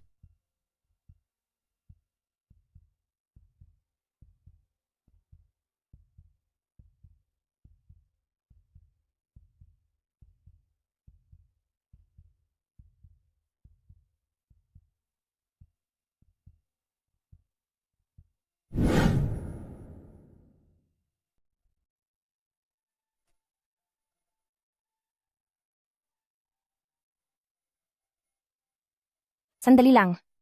Nurse, alam mo ba kung nasaan ang pasyente sa kwartong ito? May naglabas po sa kanya kanina. Sabi nila ay magpapaaraw lang sila. Pero hindi ko po alam kung saan sila nagpunta.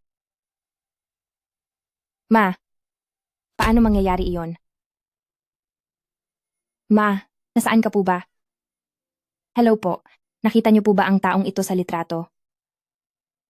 Ma, nasaan ka po ba? Siyo, may masamang nangyari. Ano iyon? Nawawala po ang ina ng ginang. Ano? Ipa-search ang buong syudad? Kahit anong mangyari, dapat mahanap niyo siya ngayong araw. Sige po, Ma, nasaan ka na ba talaga? Hello? Nasaan ka? Pupunta na ako riyan. Nandito ako sa park ng ospital. Lujin yan. Nawawala si Mama. Kahit saan ko hanapin, hindi ko siya makita. Sabihin mo, tingin mo ba may masamang nangyari sa kanya? Hintay mo ako, parating na ako. Sige. Hello? Ye Ranran, hinahanap mo ba ang iyong ina? Zhao Xinyi, ano ba talaga ang kailangan mo? Huwag kang mag-alala, maayos lang ang ina mo. Saan mo dinala ang nanay ko? Ye Ranran, dahil sa iyo kaya hinarang ni Pamilya Lu ang pamilya namin sa buong lungsod. Ang nanay ko ay laging umiiyak, pero ang nanay mo naman ay sarap na nakahiga sa kama. Sabihin mo nga sa akin, hindi ba parang hindi ito patas? Ano ba talaga ang gusto mo? Kung ano ang gusto ko. Gusto ko ang posisyon mo bilang asawa ni Lu. Magising ka nga sa katotohanan. Kahit pa ibigay ko sa'yo si Lu Jinyan, sa tingin mo ba ay hahayaan ka lang niyang diktahan siya? Kung wala ka, ang posisyon bilang asawa ni Lu ay sa akin na sana. Sa warehouse ng chemical plant sa labas ng lungsod, pumunta kang mag-isa. Kapag nalaman ito ni Lu Jinyan, mawawala na ang nanay mo sa mundong ito. Zhao Xinyi, huwag mong hawakan ang nanay ko. Zhao Xinyi, Zhao Xinye.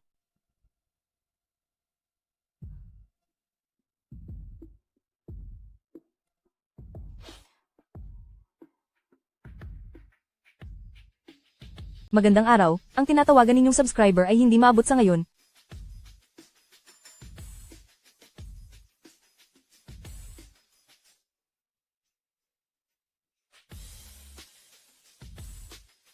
Senyorita, ang matandang ito ay hindi pa naman wala. Kailangan pa ba natin siyang gapusin? Ngayong araw ay tapos na silang dalawa ng anak niya, kaya hindi na ito mahalaga. Ang pagmumukhang ito, naiinis ako kapag nakikita ko ito. Anong gagawin mo? Anong gagawin mo? Anong gagawin ko? Tinuturuan ko lang ng leksyon ang alila namin. Huwag kang matakot. Ibabalik na kita ngayon din. Ibalik? Nandito lang ako, hindi mo ba ako nakikita?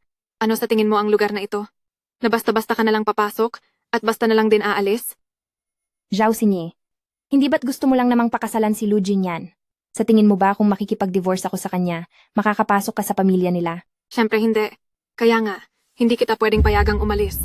Anong ibig mong sabihin? Anong ibig kong sabihin? Hindi mo ba naintindihan ang sinabi ko? Habang nandyan ka pa, hindi ako makakasali sa pamilya Lu, lalong hindi ako magiging Mrs. Lu. Kaya ngayong araw, kailangang matapos na ang lahat sa'yo. Zhao Xinye, nababaliw ka na ba? Nagpakalat na ako ng balita, yung kalaguyo ng nanay mo, kaon sa utang sa sugal. Kaya ang nanay mo ay hinahabol ng mga kriminal, at nung sinubukan mo siyang iligtas, ayun. Anong gagawin nyo? Huwag kayong gumawa ng masama. Pagkalipas ng 3 minuto, susunugin ko ang bodega na ito. Ikaw at ang nanay mo ay magkakasama na sa kabilang buhay. Zhao Xinye, talagang baliw ka na ba? Ako baliw? Sasabihin ko sa'yo, ang pamilya Zhao namin, ngayon ay pinatigil na ng pamilya Lu, at ang lahat ng ito ay dahil sa'yo. Kung hindi ako kikilos para sa sarili ko, walang mangyayari sa akin, mabait na nga ako na hinayaan ko kayong magkasama ng nanay mo. Zhao Xinye, hanggang ngayon ba ay wala ka pa ring balak na magbago? Akala ko dati ay sadyang spoiled ka lang, na hindi ka naman talaga masamang tao. Ngunit hindi ko akalain na napakababa mo palang tao. Anong oras na ba nagawa mo pa talagang pangaralan ako? Sa tingin mo ba ang mga payo mong iyan ay mababago ang sitwasyon mo ngayon? Wala ka na talagang pag-asa. Ang bodega na ito ay matagal na talagang inabandona. Hindi lang mga tao ang wala rito. Kahit aso ay walang napapadpad dito. Sa tingin mo ba ay may darating para iligtas ka? Kapag sinilaban ko ang lugar na ito, walang makakaalam na ako ang gumawa nito. Zhao Xinye, pagsisisihan mo ito. Darating ang araw na pagbabayarin ka sa lahat ng ginawa mo ngayon. Magbayad? Ano naman ang ibabayad ko? Kapag wala ka na, sa galing ko, marami akong paraan para makasal sa pamilya ng pamilya Lu. Nananaginip ka ng gising. Ayoko nang makipag-usap pa sa iyo. Ikaw, panahon na para samahan mo ang nanay mo. Ngayon din ay tatapusin ko na kayo. Ang asawa ko ay kayang umalis mag-isa? Kaya hindi na kailangang istorbohin pa si Beb. Zhao! Young Master Lu, anong ginagawa mo rito? Bakit? Dahil ba hindi nagtagumpay ang masamang balak mo, ay dismayadong dismaya ka? Hindi ganoon iyon, Young Master Lu. Makinig ka muna sa paliwanag ko. Hindi ganoon iyon? E paano pala dapat iyon? Dito sa Jinghai, ikaw lang ang naglakas loob na paulit-ulit galitin akong si Lu Jinyan. Ikaw pa lang ang gumawa niyan. Kabibitiw mo lang ng salita kanina? Na gusto mong tapusin si Ranran. Hindi ganoon iyon. Young Master Lu, ako. Mukhang hindi na dapat manatili pa ang pamilya niyo sa pamilya Zhao. Kinakausap ko lang si Ranran ng maayos. Gusto ko sanang makiusap sa'yo na bigyan mo kami ng isa pang pagkakataon at hayaan mo na kami sa pamilya Zhao. Ganyan ka ba makiusap sa isang tao? Sekretaryo Feng, mag-ayos ka dahil tatapusin ko na ang buong pamilya Zhao. Opo, boss. Hindi. Hindi niyo pwedeng gawin ito sa akin. Lu Jinyan, alam kong hindi ako mananalo sa iyo at hindi mo rin ako papabayaan. Kahit mag-upakan man tayo hanggang dulo, isasama ko si Ranran na mawala. Ibaba mo ang kutsilyo. Huwag kang gagawa ng masama. Wala na akong pwedeng mawala sa akin ngayon. Isang hamak na utusan, napakataas ng tingin sa sarili, at kinuha pa ang mga bagay na para sa akin. Ikaw ang dahilan. Lahat ng ito ay kasalanan mo. Sinasabi ko sa iyo, Zhao Xinyi, kung mawawala ako, sisiguraduhin kong hindi ka rin magiging masaya. Nasa dulo ka na ng iyong hantungan, nagagawa mo pang magmatigas. Tandaan mo, kahit hindi ako mawala, hindi ako palalagpasin ni Lu Jinyan. Kaya naman, bakit hindi na lang kita isama para magbayad? Huwag mong saktan si Ranran. Kahit ano ang gusto mo, ibibigay ko sa iyo. Kahit ano? Kung ganoon, maglipat ka muna ng $1 bilyong sa account ko, pagkatapos ay paalisin mo ako, at bigyan mo ako ng villa sa Europa na nakapangalan sa akin. Sige, ipapaayos ko na agad yan. Kailangan lang ng kaunting oras. Gawin niyo kung ano ang sinabi niya. Opo po. May 2 akong bahay sa Europa. Pwedeng-pwede kong ilipat sa pangalan mo. Bitawan mo na si Ranran. Talaga bang papalayain mo ako? Hindi mo na ako paghihigantihan? Basta't pakawalan mo si Ranran, gagawin ko ang lahat ng gusto mo. Ibaba mo muna ang kutsilyo. Huwag kang lalapit. Sa tingin mo ba ay 3 taong gulang na bata ako? Paano kung lokohin mo ako? Lu Jinyan, alam kong napakamakapangyarihan mo. At madali mo lang akong matatapos na parang langgam. Pero sinasabi ko sa iyo, hawak ko pa rin si Ye Ranran sa ngayon. Baka biglang madulas ang kamay ko o may mangyaring iba. Binalaan na kita. Huwag mong sasaktan si Ranran. Sabi ng huwag kang lalapit, huwag kang lalapit. Ano ang ginagawa mo?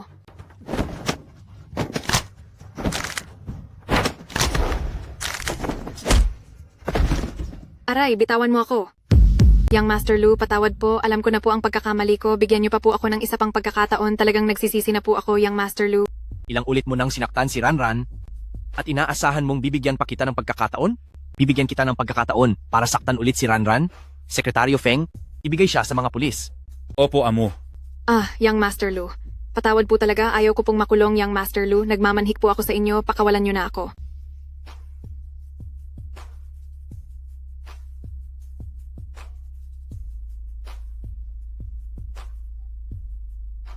Young Master Lu? Hindi ako pwedeng makulong at hindi ko ito kakayanin.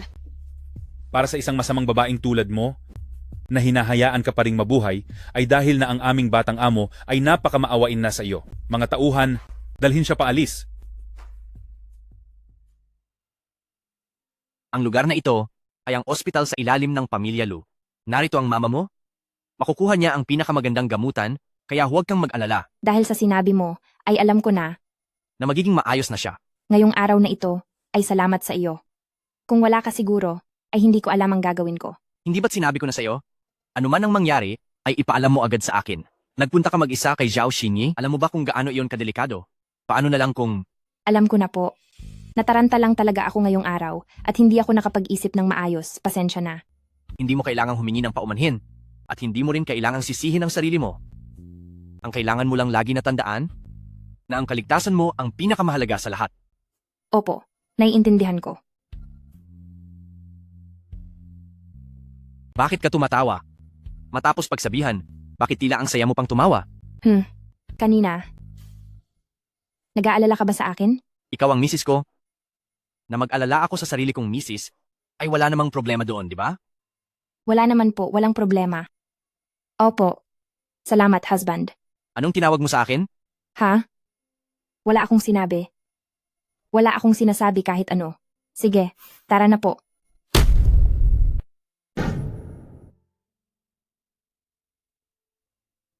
Ma, nandito na po kami. Ranran, pinag-alala mo talaga ako.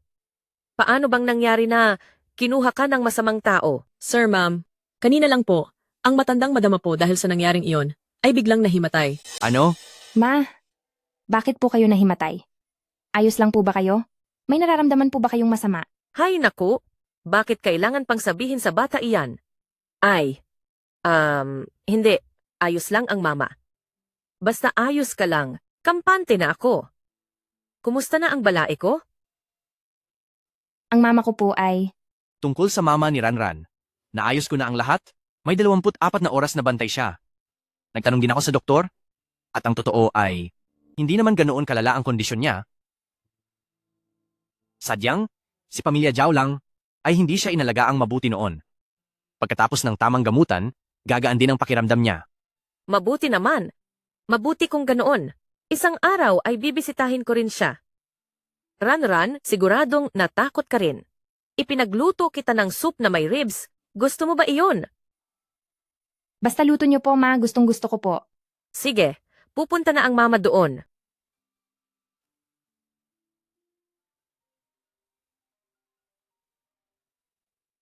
Hello? Anong kailangan mo? Grabe? Young Master Lu, talagang gising ka na nga ba? Masyado mo namang kinalimutan ang mga tropa natin. Gising ka na pero hindi ka man lang nagsabi sa amin. Umayos ka sa pagsasalita. Wala akong oras makinig sa kalokohan mo. Kung walang mahalaga, ay ibababa ko na ito. Teka lang. Bakit mo binaba ang telepono? Hindi pa ako tapos magsalita. Balita ko ikasal ka na. O sige, ganito na lang. Ano kasi? Sa mga susunod na araw, ay mag-aayos ako. Isama mo ang asawa mo. Hayaan mo siyang pakilala mo naman sa aming magkakapatid. Wala akong oras. Kung wala kang oras, sigurado may oras ang asawa mo. Ganito na lang, tatawagan ko ang iba sa mga susunod na araw. Tapos isama mo ang misis mo. Walang problema, di ba? Iayos ko ang schedule ko. Pupunta kami kung may oras. Uy, hindi ba't day off mo ngayon?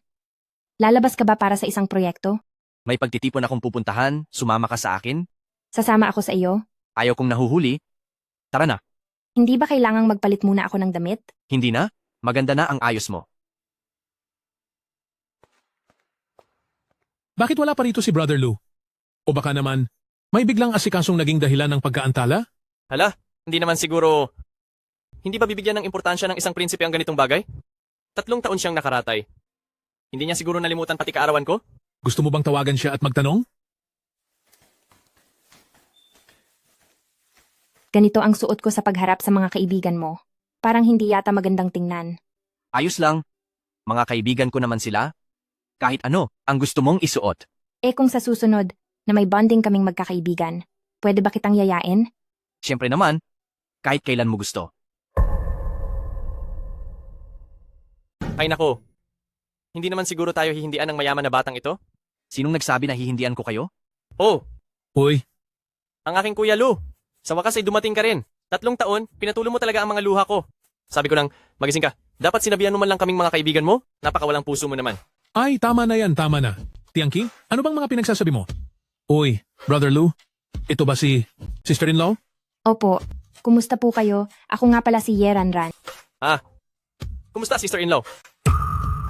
Sige, Brother Lou, sabihin mo, nung nakaraang 3 taon, pagkagising mo, bigla ka na lang nagpakasal ng walang pasabi. Hay naku, nakakuha ka pa ng napakagandang asawa? Baka naman, under desire ka na? Gusto mo na bang kalimutan kaming lahat at tuluyang umiwas? Ay, tama na yan. Tiangki, kailan ka ba titigil? Ang dami namang sinasabi ng Liu Tiangki na ito. Hoy, Brother Lou, noong aksidenteng iyon sa kotse, ano ba talagang nangyari? Ang ikatlong tiyo ko ang may gawa? Naibigay ko na ang ebidensya kay Lolo. Grabe pala ang lupit ng tiyo mo. Ang natatandaan ko dati ay mukha siyang mabait. Paano siya naging, ganito kasama? Nga pala, may proyekto kami sa pamilyang Liu, isang rural na proyekto. Bakit hindi natin siya gawin? Bilang parusa doon, ipinalagay na siya ni Lolo para maghukay ng uling. Sister-in-law, anong nangyari sa'yo? Maayos lang, at kayong dalawa, ituloy nyo lang ang pag-uusap nyo. Sister-in-law, nagsasalita ka na parang hindi tayo magkakilala. Ikaw talaga. Paano hindi kita papansinin? Ikaw kaya ang bida ngayong araw. Ha? Pero ako, hindi ako umiinom ng alak. Sister-in-law, tingnan mo. Birthday ko ngayon. Pagbigyan mo naman ako. Kung ganoon, binabati. Kita ng happy birthday. Ako na ang iinom para sa kanya. Uy, Oh, Brother Luco, talaga namang hulog na hulog ka na? Umaarte ka pa ba rito bilang knight in shining armor? masakit ang tiyan mo. Huwag kang masyadong uminom. Oh, masakit ang tiyan mo. Huwag ka munang uminom. Tungkol sa pakikipagtulungan ng pamilyang Liu sa amin, mukhang maaari kong bawiin ang puhunan ko. Huwag naman, Brother Lu. Nagbibiro lang naman ako. Pasensya na kayo. Nahuli ako ng dating. Ate Chu, Sister Yukio, hindi ba't nasa ibang bansa ka? Kailan ka pa bumalik? Plano ko nang bumalik dito para magtrabaho. Kaarawan mo ngayon, Tiangki. At heto ang Inihanda kong regalo para sa iyo. Salamat, Sister Yuchu. Nagabala ka pa talaga. Nandito ka na nga, ay nagdala ka pa ng regalo? Nakakahiya naman. Halika. Maupo ka na, pakiusap. Hala? Teka. Anong ginagawa nyo? Hindi nyo ba nakikitang hindi na masaya si Brother Lou? Ikaw ba ang nagpatawag kay Sister Yuchu? Dito? Bakit naman ako? Nasa ibang bansa siya? At hindi ko alam na bumalik na siya? Bakit ko siya iimbitahan? Jinyan, matagal na tayong hindi nagkita. Kumusta ka naman itong mga nakaraan? Maayos naman. Jinyan, sa totoo lang bumalik ako para sa... Ano? Sister Yukio? Ikaw? Hindi mo ba ako tinatanggap? Ay, hindi ah. Sister Yuchu, pwede ba tayong mag-usap sa tabi?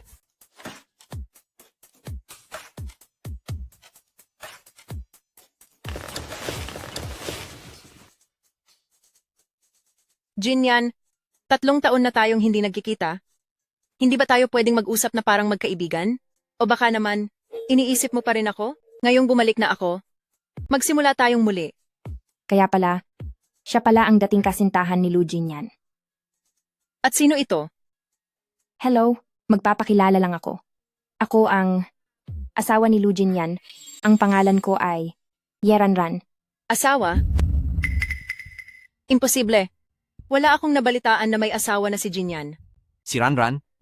Siya ang aking asawa, kasal na kami. Nagbibiro ka ba, Jinyan? An may asawa ka nang? Bakit wala man lang akong alam? Ang pagpapakasal ko, kailangan ko bang ipaalam sa iyo? Hindi totoo iyan, Jinyan. Kapapansin mo lang nagising ka. Bakit ang bilis mong magpakasal? Ginagawa mo ba ito para inisin lang ako? Inising ka? May karapatan ka ba para rito? Jinyan, kailangan nating mag-usap ng maayos. Ano, Brother Lou? Juan? May bar counter naman sa pinto? Kung hindi naman nakakabala, gusto nyo bang doon na lang mag-usap sa labas? Nandito rin si sister-in-law. Huwag nating sirain ang mood ni sister-in-law. Hindi ba? Wala naman sa akong problema. Mas mabuting magkaliwanagan ang lahat.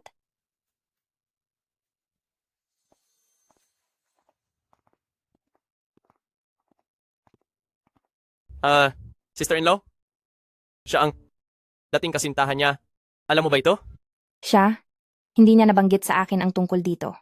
Sa totoo lang, 3 taon na ang nakakalipas. Simula noong naghiwalay silang dalawa. Noong mga panahong iyon, itong si Sister Yuchu, naramdaman niyang si Brother Lou ay sobrang abala, na negosyo lang ang iniisip nito, hindi raw siya sapat na mahal, kaya nakipagtalo siya sa kanya at nagpilit na makipaghiwalay. Tungkol naman kay Brother Lou, nairita siya ng sobra, kaya pumayag na lang siya agad na maghiwalay sila. Oo nga, si Sister Yukio pa ang nakipaghiwalay sa kanya. Pagkatapos niyan, itong si Sister Yuchu ay muling nagbago ang isip at pilit na naghahabol kay Brother Lou. At pagkatapos, nagkataong na aksidente sa kotse si Brother Lou at ang Sister Yuchu na ito ay biglang sumama sa mayamang lalaki at lumayas sa ibang bansa. Ngayon lang siya nakabalik. Kagigising lang ni President Lou at kaka-takeover lang niya sa kanilang family business. Anong masasabi mo? Bumalik siya galing ibang bansa sa ganitong pagkakataon. Ang galing ng timing. Hemp, hindi ko alam kung itong babaeng ito ay... Hi! Kung may gusto kang sabihin, gawin mong malinaw at isang beses lang. Ayaw kong magkaroon ng asawa ko ng anumang maling pag-unawa sa ating relasyon. Pagkatapos nito, hindi na rin natin kailangang magkita muli. Jinyan, nagpakasal ka para lang inisin ako, hindi ba? Iniba ang tingin mo noong una, na sadyang iniwan kita? Hindi ganoon yon. Ang totoo ay... Hindi na mahalaga ang mga yan. Bago pa ang aksidente, naghiwalay na tayo at iyan ang katotohanan. Nasa loob ka man ng bansa o nasa labas man, wala na akong pakialam. Ikaw lang talaga ang nasa puso ko. Bitaw! Ayoko. 3 taon ako sa ibang bansa. Para maghanap ng magaling na doktor para sa iyo, bumalik ako dahil lang sa iyo. Ikaw lang talaga ang mahal ko. Magsimula tayo muli? Pwede ba? Hindi na maaari. Ang nasa puso ko lang ay si Ranran. Bitiw. Jinyan, nakalimutan mo na ba ang lahat sa ating nakaraan? Dati, kung bakit tayo naging magkasama. Nakalimutan mo na ba? Sabi mo noon, masyadong maingay at madaming babae sa labas. Kusang loob akong naging sa iyo. Para itaboy sila para sa iyo. Pero sinabi mo, ako lang ang nag-iisang babae sa tabi mo. Bakit mo binabawi ang pangako mo ngayon? Pero mas maingay ka pa kaysa sa kanila. Uulitin ko sa iyo. Bitaw. Ayoko. Nagkamali ako noon. Pero sa loob ng 3 taon, naghanap ako ng mga dalubhasang doktor sa ibang bansa para sa iyo. Ikaw lang talaga ang laman ng puso ko. Paniguradong pera lang din ang habol ng babaeng si Ranran. Haay. Mukhang matindi pa rin ang dating. Nang nakaraan niya. Bakit wala pa rin si Boss Lou? Sister-in-law, lipas na ang nakaraan nilang dalawa, wag na natin silang intindihin, di ba? Uminom na muna tayo? Sige na, uminom na muna tayo. Ano? May gagawin pa ako? Aalis na ako. Sandali. Wag. Bitaw.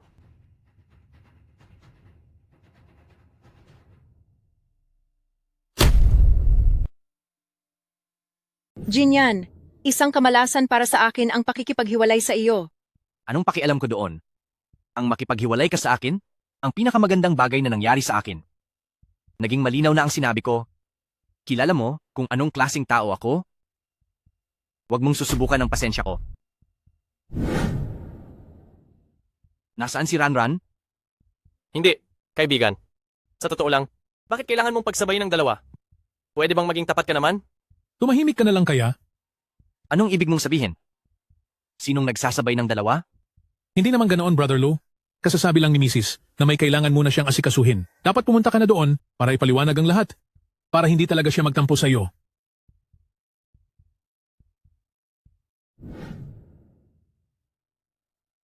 Ranran, saan ka pupunta? 3 taon kayong nagkawalay ng girlfriend mo. Siguradong marami kayong dapat pag-usapan. Hindi na ako mang-iistorbo. Matagal na iyon. 3 taon na ang nakakalipas. Hindi mo kailangang magpaliwanag sa akin dahil wala akong pakialam. Samahan mo na siya. Wala kaming anumang relasyon. Sige lang. Walang problema pero nagkayakapan kayo habang nag-uusap? Anong gagawin mo? Pag-uwi na lang natin pag-usapan, yan. May gagawin pa ako sa eskwelahan? Kaya mauuna na ako. Masyado kang bossy, Lujin yan, alam mo ba? Sinasabi ko sa iyo, sa pagitan namin, wala talagang nangyayari. 3 taon na kaming hiwalay. Kung nag-aalala ka sa presensya niya, mapapaalis ko siya ng bansa. Wala pa naman akong sinasabi. Bakit ka nagmamadali? Kung wala kang itinatago, bakit kailangan mo siyang paalisin sa bansa ngayong kakarating lang niya? Ganyan ka ba talagang klase ng ex?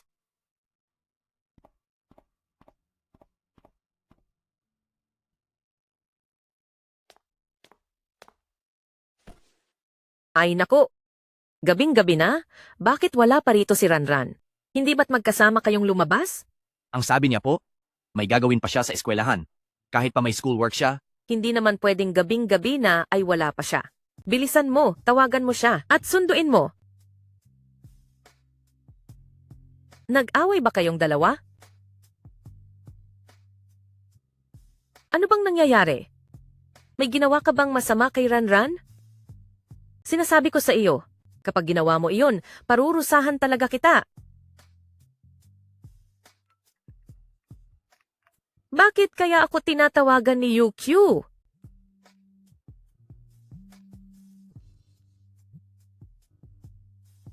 Hello? Yuchu? Si Yuchu po ito, Auntie Lou. Nakabalik na po ako. May dala po akong regalo galing sa ibang bansa. Nandyan po ba kayo? Gusto ko po sanang dumaan para ibigay ito.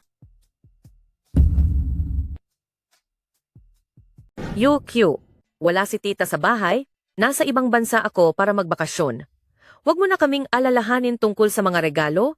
Wala namang kailangan si tita, mag-usap na lang tayo uli sa susunod. Dahil ba ito kay UQ? siguro nga po. Anong ibig mong sabihing siguro? Siguradong siya ang dahilan.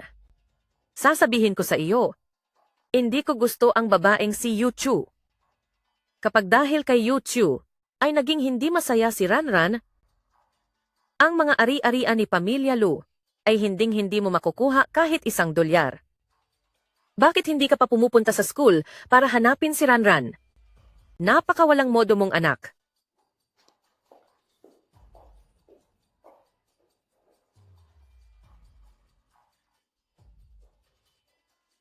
CO, hindi pa ba lumalabas si Madam? Gusto niyo po bang tawagan siya? Kanina pa po kayo naghihintay dito. Hindi ba sabi mo tapos na ang lahat? Opo, dapat ay tapos na ito ngayon. Bumalik sa school si Madam para sa isang meeting. Sa pagkakaalam ko, kanina pa dapat iyon natapos. Nasaan ka ba? Nasa school ako. Gabi na, hindi ka pa ba uuwi? Sa dorm ako matutulog ngayon, kaya hindi muna ako uuwi. Galit ka pa ba? Sinabi ko na sa iyo, walang namamagitan sa amin. Kung anong relasyon meron kayo, wala na akong pakialam doon.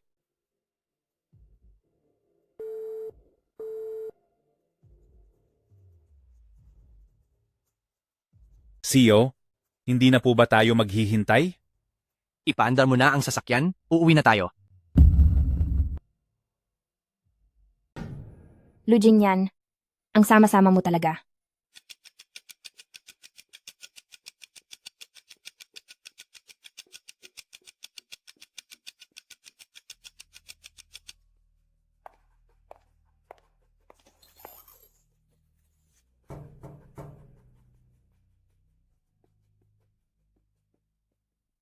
Binibining Ye. Miss Yu, maling lugar ang pinuntahan mo dahil wala rito si Jinyan. Narito ako para sa'yo. Para sa akin? Mag-usap tayo.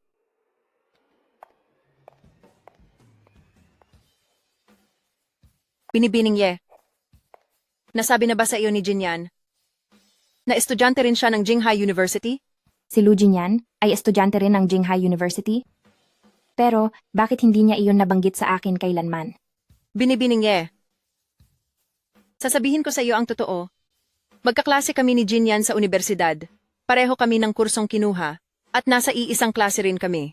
Miss Yu, hindi ako mahilig magpaligoy-ligoy, kaya sabihin mo na ang gusto mong sabihin. Dahil sinabi mo iyan, Binibining Ye. Hindi na rin ako magpapaligoy-ligoy pa. Napakahalaga ng career para kay Jinyan.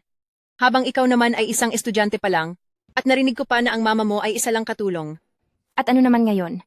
Anong gusto mong palabasin? Ang gusto kong sabihin ay hindi kayo bagay. Sa estado pa lang ng buhay mo, pati na sa background mo, anong mapapala niya sa iyo?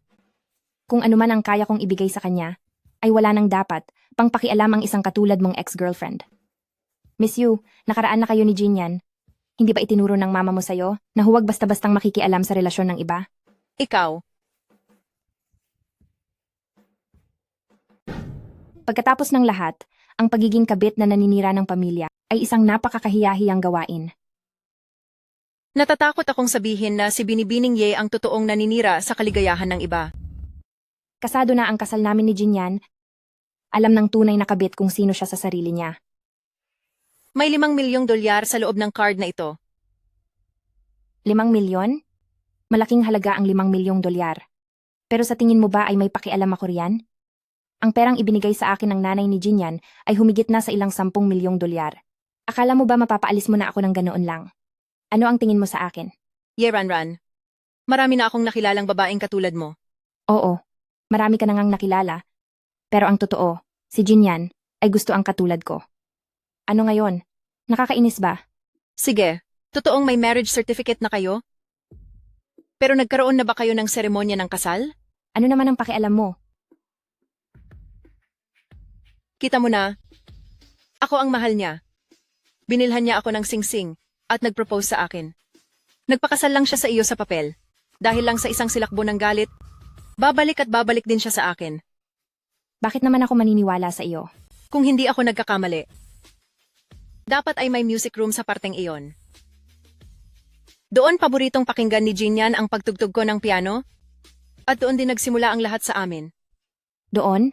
Talaga palang may music room. Ang sinasabi ba niya ay totoo lahat? Sa totoo lang, mayroon kaming anak ni Lu Jinyan. Anak. Nung naghiwalay kami ni Jinyan, naaksidente siya, at dahil sa labis na pighati ay pumunta ako sa ibang bansa. Doon ko natuklasan na buntis na pala ako. Anak ito ni Jinyan. Ito ang larawan ng bata. Ano ba talaga ang gusto mong sabihin sa akin? Alam kong mahal pa ako ni Lu Jinyan. At hindi ko rin kayang makitang may ibang tao na ginagawa lang nakapalit ko. At saka, lumalaki na ang bata, kailangan niya rin ng tatay. Binibining Ye. Galing ka rin sa single-parent family. Siguro naman ay naiintindihan mo ang mga bagay na ito. Lahat ba ng sinabi mo ay totoo? Lahat ng ito ay totoo, kahit hindi na para sa akin. Dapat mong isipin ang anak ni Jinyan. Dugot laman niya ito. Matitiis mo bang makita ang isang batang lalaking na walang kinikilalang ama? Naintindihan ko na. Ranran, ikaw. Makikipagdiborsyo ako sa kanya. Mula ngayon, hangad ko ang kaligayahan ng inyong pamilya.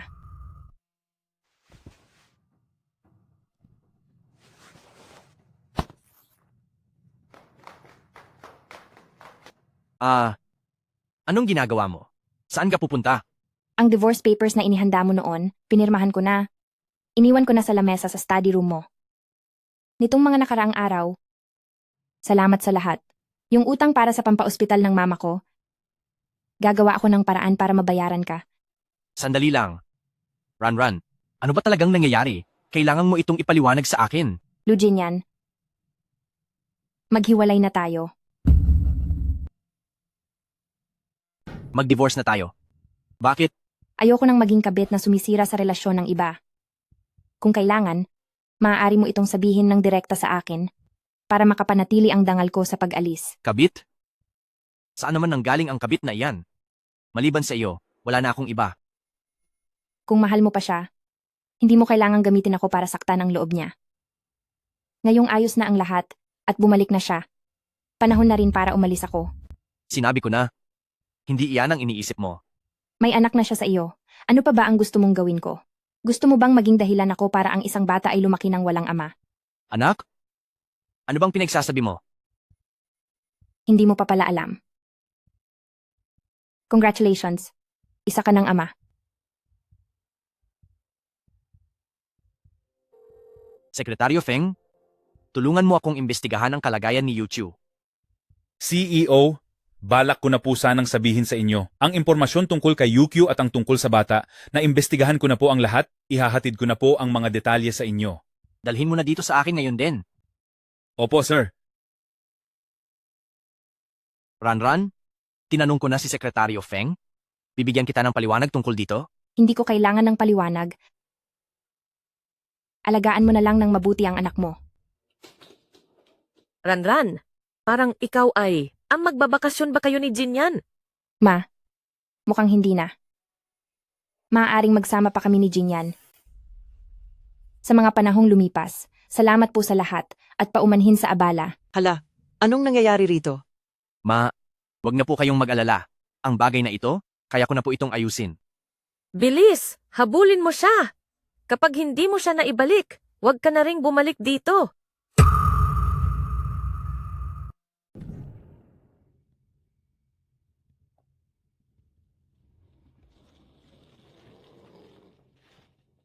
Bitawan mo ako. Hindi. Ayaw mo man lang akong bigyan ng pagkakataong magpaliwanag, hinusgahan mo na ako agad. Kahit papano, dapat ay bigyan mo naman ng isang tao ng pagkakataong magsalita. Ano ba talaga ang tingin mo sa akin? Anong silbi ng mga sinasabi mo ngayon? Dahil may anak na kayo, dapat ay maging responsable ka sa kinabukasan ng bata. Bitawan mo ako. Noong magkasama pa kami ni Yu Chu, hindi ko siya kailanman hinawakan. Kaya paanong magkakaroon kami ng anak? Totoo ba ang sinasabi mo? Saan mo ako dadalhin? Malalaman mo rin kapag sumama ka sa akin. Ngayon, ay wala nang dapat pang aksayahin na panahon.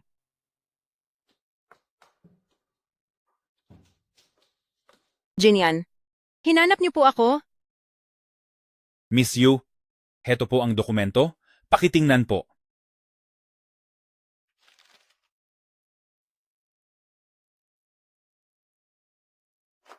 Anak niyo iyan ni Hong Tianse? Bakit mo sinabi kay Ranran na akin iyan? 3 taon na ang nakararaan noong magkasama tayo. Kailan kita ginalaw? UQ?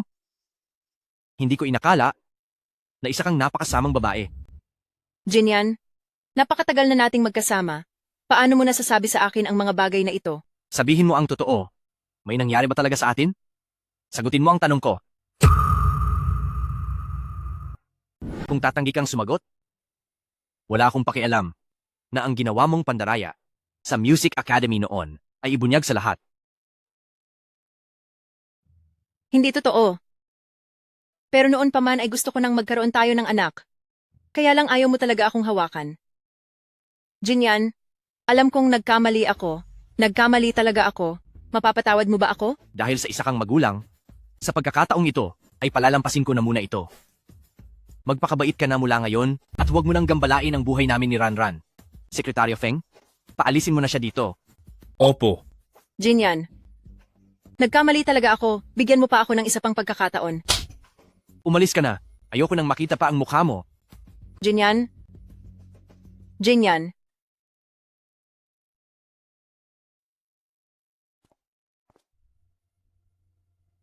Pasensya na, hindi ko.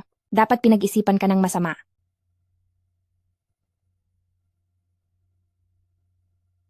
Huwag na itong mauulit.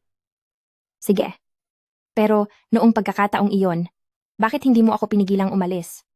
Kung nagpaliwanag ka lang sana, o kaya nilambing mo man lang ako, hindi naman ako mag-iisip ng masama. Galit na galit ka noong mga oras na iyon. Wala kang pinapakinggan kahit anong sabihin ko. Kung ganoon, hinayaan mo lang pala akong mag-isip ng kung ano-ano sa labas. Hindi man lang ako umuwi pero wala ka ring ginawa. Anong walang ginawa? Pumunta pa ako sa gate ng school niyo para sunduin ka? Pero ang galing mo, binababaan mo ako agad ng telepono. Pumunta ka sa school? Oo, para sana sunduin ka pa uwi. Ay nako, bakit hindi mo sinabi sa akin?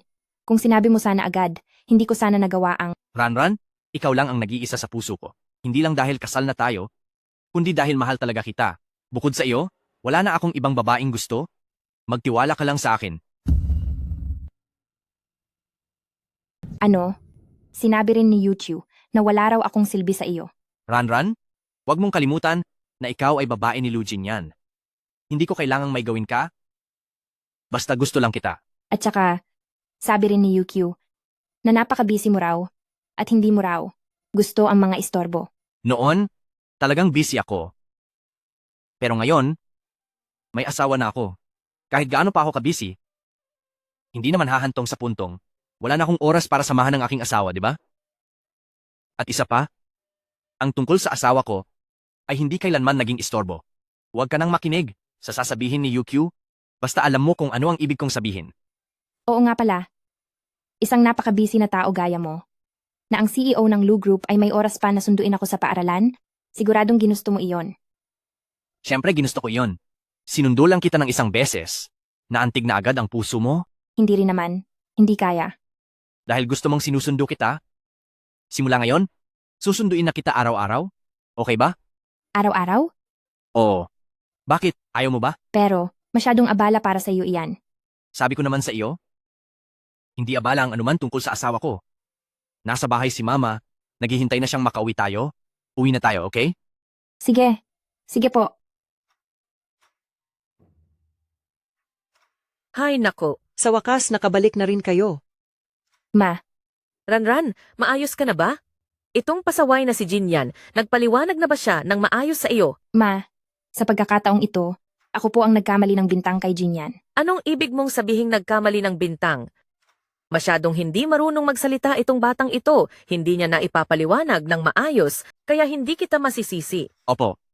Ako ang hindi nakapagpaliwanag ng maayos, huwag niyo pong sisihin si Ranran. Tama naman, hindi lilipad ang langaw kung walang dumi. Kung hindi dahil sa batang ito, dahil nakipag-date siya sa ganoong klasing dating nobya, hindi ka naman siguro magkakaroon ng maling akala. Ma, mula ngayon po, maniniwala na ako kay Jinyan. Sige na, wag na nating pag-usapan yan. Nagpaluto ako sa chef ng isang piging. Tara na, kumain na tayo. Ranran, ikaw at si Jinyan, kailan niyo po bibigyan ang nanay ng isang matabang apo? Iyan po, nakadepende pa rin po kay Jinyan. Susunod lang po ako sa kahit anong gusto niya. Si Jinyan naman ay laging nakikinig sa akin. At ngayong malapit ka na ring makatapos sa pag-aaral, ang tungkol sa pagkakaroon nyo ng anak, dapat ay pinaplano na ninyo. Ay? Jinyan, ano ang nangyayari sa'yo? Ay, Ranran, bilisan mo at alalayan mo siyang bumalik at magpahinga, bilis. Jinyan, Huwag kang uminom ng uminom kung hindi mo naman pala kaya. Hay nako, tingnan mo nga ang sarili mo. Ma, dadalhin ko na muna po siya sa kwarto para makapagpahinga. Sige na, sige na. Jinyan, dahan-dahan lang ang lakad. Masyadong marami ang nainom mo. Sandali lang, may itatanong ako sa iyo. Jinyan, huwag kang ganyan. Lasing ka na. Sabi mo kanina, lahat ay susundin mo. Hindi totoo yan. Mali ang narinig mo. Malinaw na sinabi mo yon. Bakit? Ayaw mo na bang aminin? Hindi ka sasagot, ha? Dadaanin na lang natin sa gawa. Ay, ano bang nakakaulol sa'yo? Hoy, Lu Jinyan, lasing ka lang. Tayo. Isasama kita para maligo. Magpakabait ka na, okay ba? Sige ba? Eddie, sabay tayong maligo. Teka, Magdesisyon ka na agad? Kung hindi, may mas malala pa akong gagawin. ano bang balak mo? Di ba sabi mo? Susunod ka sa akin? Ngayon, gusto ko na bigyan mo ako ng anak. Hemp, talagang bata lang ang gusto mo, no? E di ikaw ang gumawa mag-isa. Ah, ibababa mo ako. Ah, Lu Jinyan, ikaw.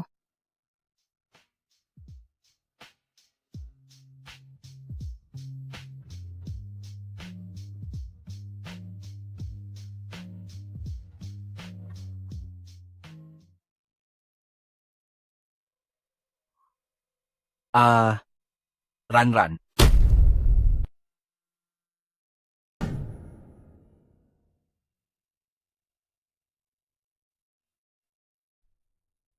Gising ka na ba? Kasi, ipinaghanda kita ng sabaw na pampatanggal ng lasing. Kukunin ko lang para sa iyo maya-maya. Hindi ako lasing. Oh, ano? Oo, hindi ako lasing. Teka, hindi eh. Pero kagabi, ikaw noong kagabi. Anong nangyari noong kagabi? Ano kasi, yung tungkol sa atin kagabi. Yun nga. Hi. Bakit ka ba ganyan? Eh bakit? Bakit mo ako niloko na lasing ka? Wala naman akong sinabi na lasing ako. Ikaw. Mapanlin lang ka. Mapagpanggap ka. Ikaw talaga. Teka pala, parang marami na akong hindi maalalang detalye. Kung gayon, baka pwedeng ipaalala mo sa akin sa pamamagitan ng paggawa nito muli? Ayoko nga. Galit na ako. Hemp.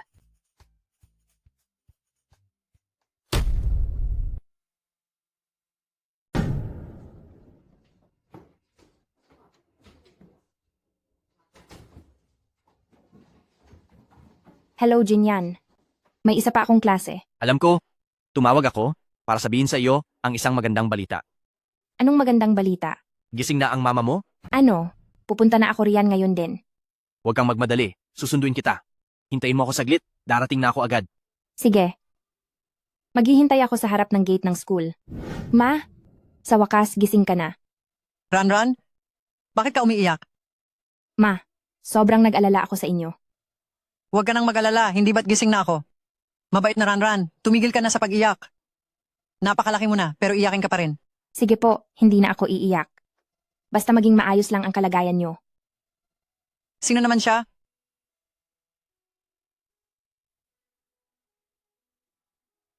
Asawa ko po. Asawa? Anak, kailan ka pa nagpakasal? Bakit hindi man lang alam ni Mama? Ran, kayo. Ma, wag na po kayong mag-alala. Mabait po si Jinyan sa akin. Hi, wala naman akong ibang hiling. Basta maging mabuti siya sa iyo. Sige, basta masaya ka. Ako. Gustong-gusto ko po si Jinyan. Ma, pwede ko po ba kayong tawagin ganon? Nangangako po ako? Aalagaan ko po ng mabuti si Ranran? Huwag po kayong mag-alala, pagkatiwala niyo po sa akin si Ranran.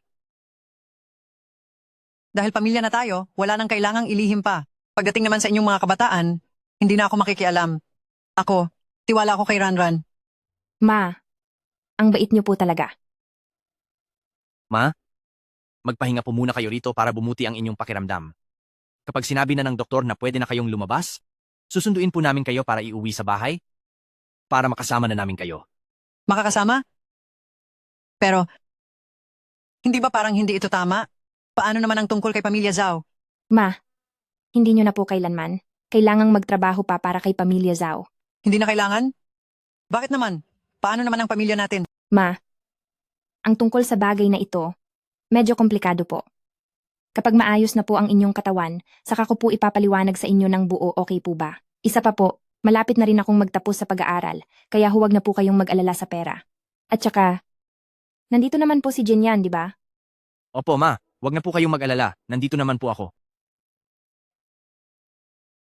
Kahit nakasal na kayo, huwag niyo naman sanang masyadong abalahin si Junyan. Ma, wala iyon. Hindi po ito abala. Pamilya na naman tayo. Tama po. Pamilya na tayo. Kung ganoon ay panatag na ang loob ko. Nandito na pala kayo? Maayos na ba ang pakiramdam ng mama ni Ranran? Opo, mabuti na ang kalagayan niya, kaya huwag na po kayong mag-alala, ma. Mabuti naman kung ganoon, buti at nagising na siya. Kapag gumaling na siya ng tuluyan, patirahin niyo na siya rito sa villa para makasama natin siya. Naintindihan ko po, ma. Ang tungkol dyan, ako na ang bahalang mag-ayos. Sige, ganoon na nga. Bukas, magluluto ako ng sabaw para dalhin doon. At pagkakataon na rin iyon para makilala ko ang balae ko. Salamat po, ma. Bakit ka nagpapasalamat? Pamilya na tayo. Haha. Gusto ko pa rin pong magpasalamat. Basta't maayos kayo ni Jinyan, kaming mga nakatatanda, ay wala na ring dapat ipagalala. Nga pala, ma. Mauuna na muna akong bumalik sa school dahil hindi ko pa natatapos ang graduation project ko. Sige, mag-ingat ka. Ay, teka lang. Hoy, ikaw, may bagay akong dapat ipaalala sa'yo. Ma, ano po iyon? Ma'am, tungkol sa pagpapakasal nyo ni Ranran, ginawa nyo iyan ng palihim at walang nakakaalam. Marami tuloy ang hindi nakakaalam na may manugang na ako. Alam mo naman siguro ang dapat mong gawin, di ba? Alam ko na po. May plano na ako tungkol diyan. Maging mabait ka sa asawa mo. Opo, naiintindihan ko po. Dali, bilis. Tumayo ka lang dyan. Kukuhanan kita ng litrato. Ay, ganyan nga. Sige. Tingin sa akin. 3, 2, 1. Ay, ayos. Punta naman tayo sa susunod na lugar. Ilan pa bang litrato ang kukunin mo? Minsan lang ang graduasyon, kaya dapat marami tayong kuha. Tara, doon naman tayo. Dali. I-record natin ang campus kung saan ka nag-aral ng 4 na taon. Kabisado ko na rito, wala na masyadong pwedeng picturan. Siyempre, magkaiba yon. Kapag hindi ka na bumalik pagkatapos mong gumraduate, hindi mo na ito mapupuntahan uli. Kaya dapat, marami tayong kuha ngayon. Halika, tumayo ka lang doon. Sige, dito, diyan lang, kukunin ko ang likuran mo. Huwag kang gagalaw. Hahanap lang ako ng magandang anggulo. Ay, huwag kang lilingon. Gaano pa ba katagal? Sandali na lang. Tapos na ba, Ana? Ana, ha? Jinyan. Sabi mo nasa meeting ka, bakit nandito ka na? Ye, Ranran? Noong pumasok ka sa pamilya naming mga pamilya, Lu, hindi pa ako makagalaw noon sa kama at hindi makapagsalita.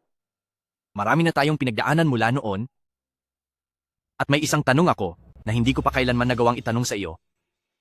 Ngayong magtatapos ka na sa pag-aaral, natatakot ako na baka mahuli na ang lahat kapag hindi ko pa tinanong. Jinyan, ano ba talaga ang gusto mong itanong sa akin? Wow! Ranran, papayag ka bang magpakasal sa akin? Opo, tinatanggap ko po. Wow!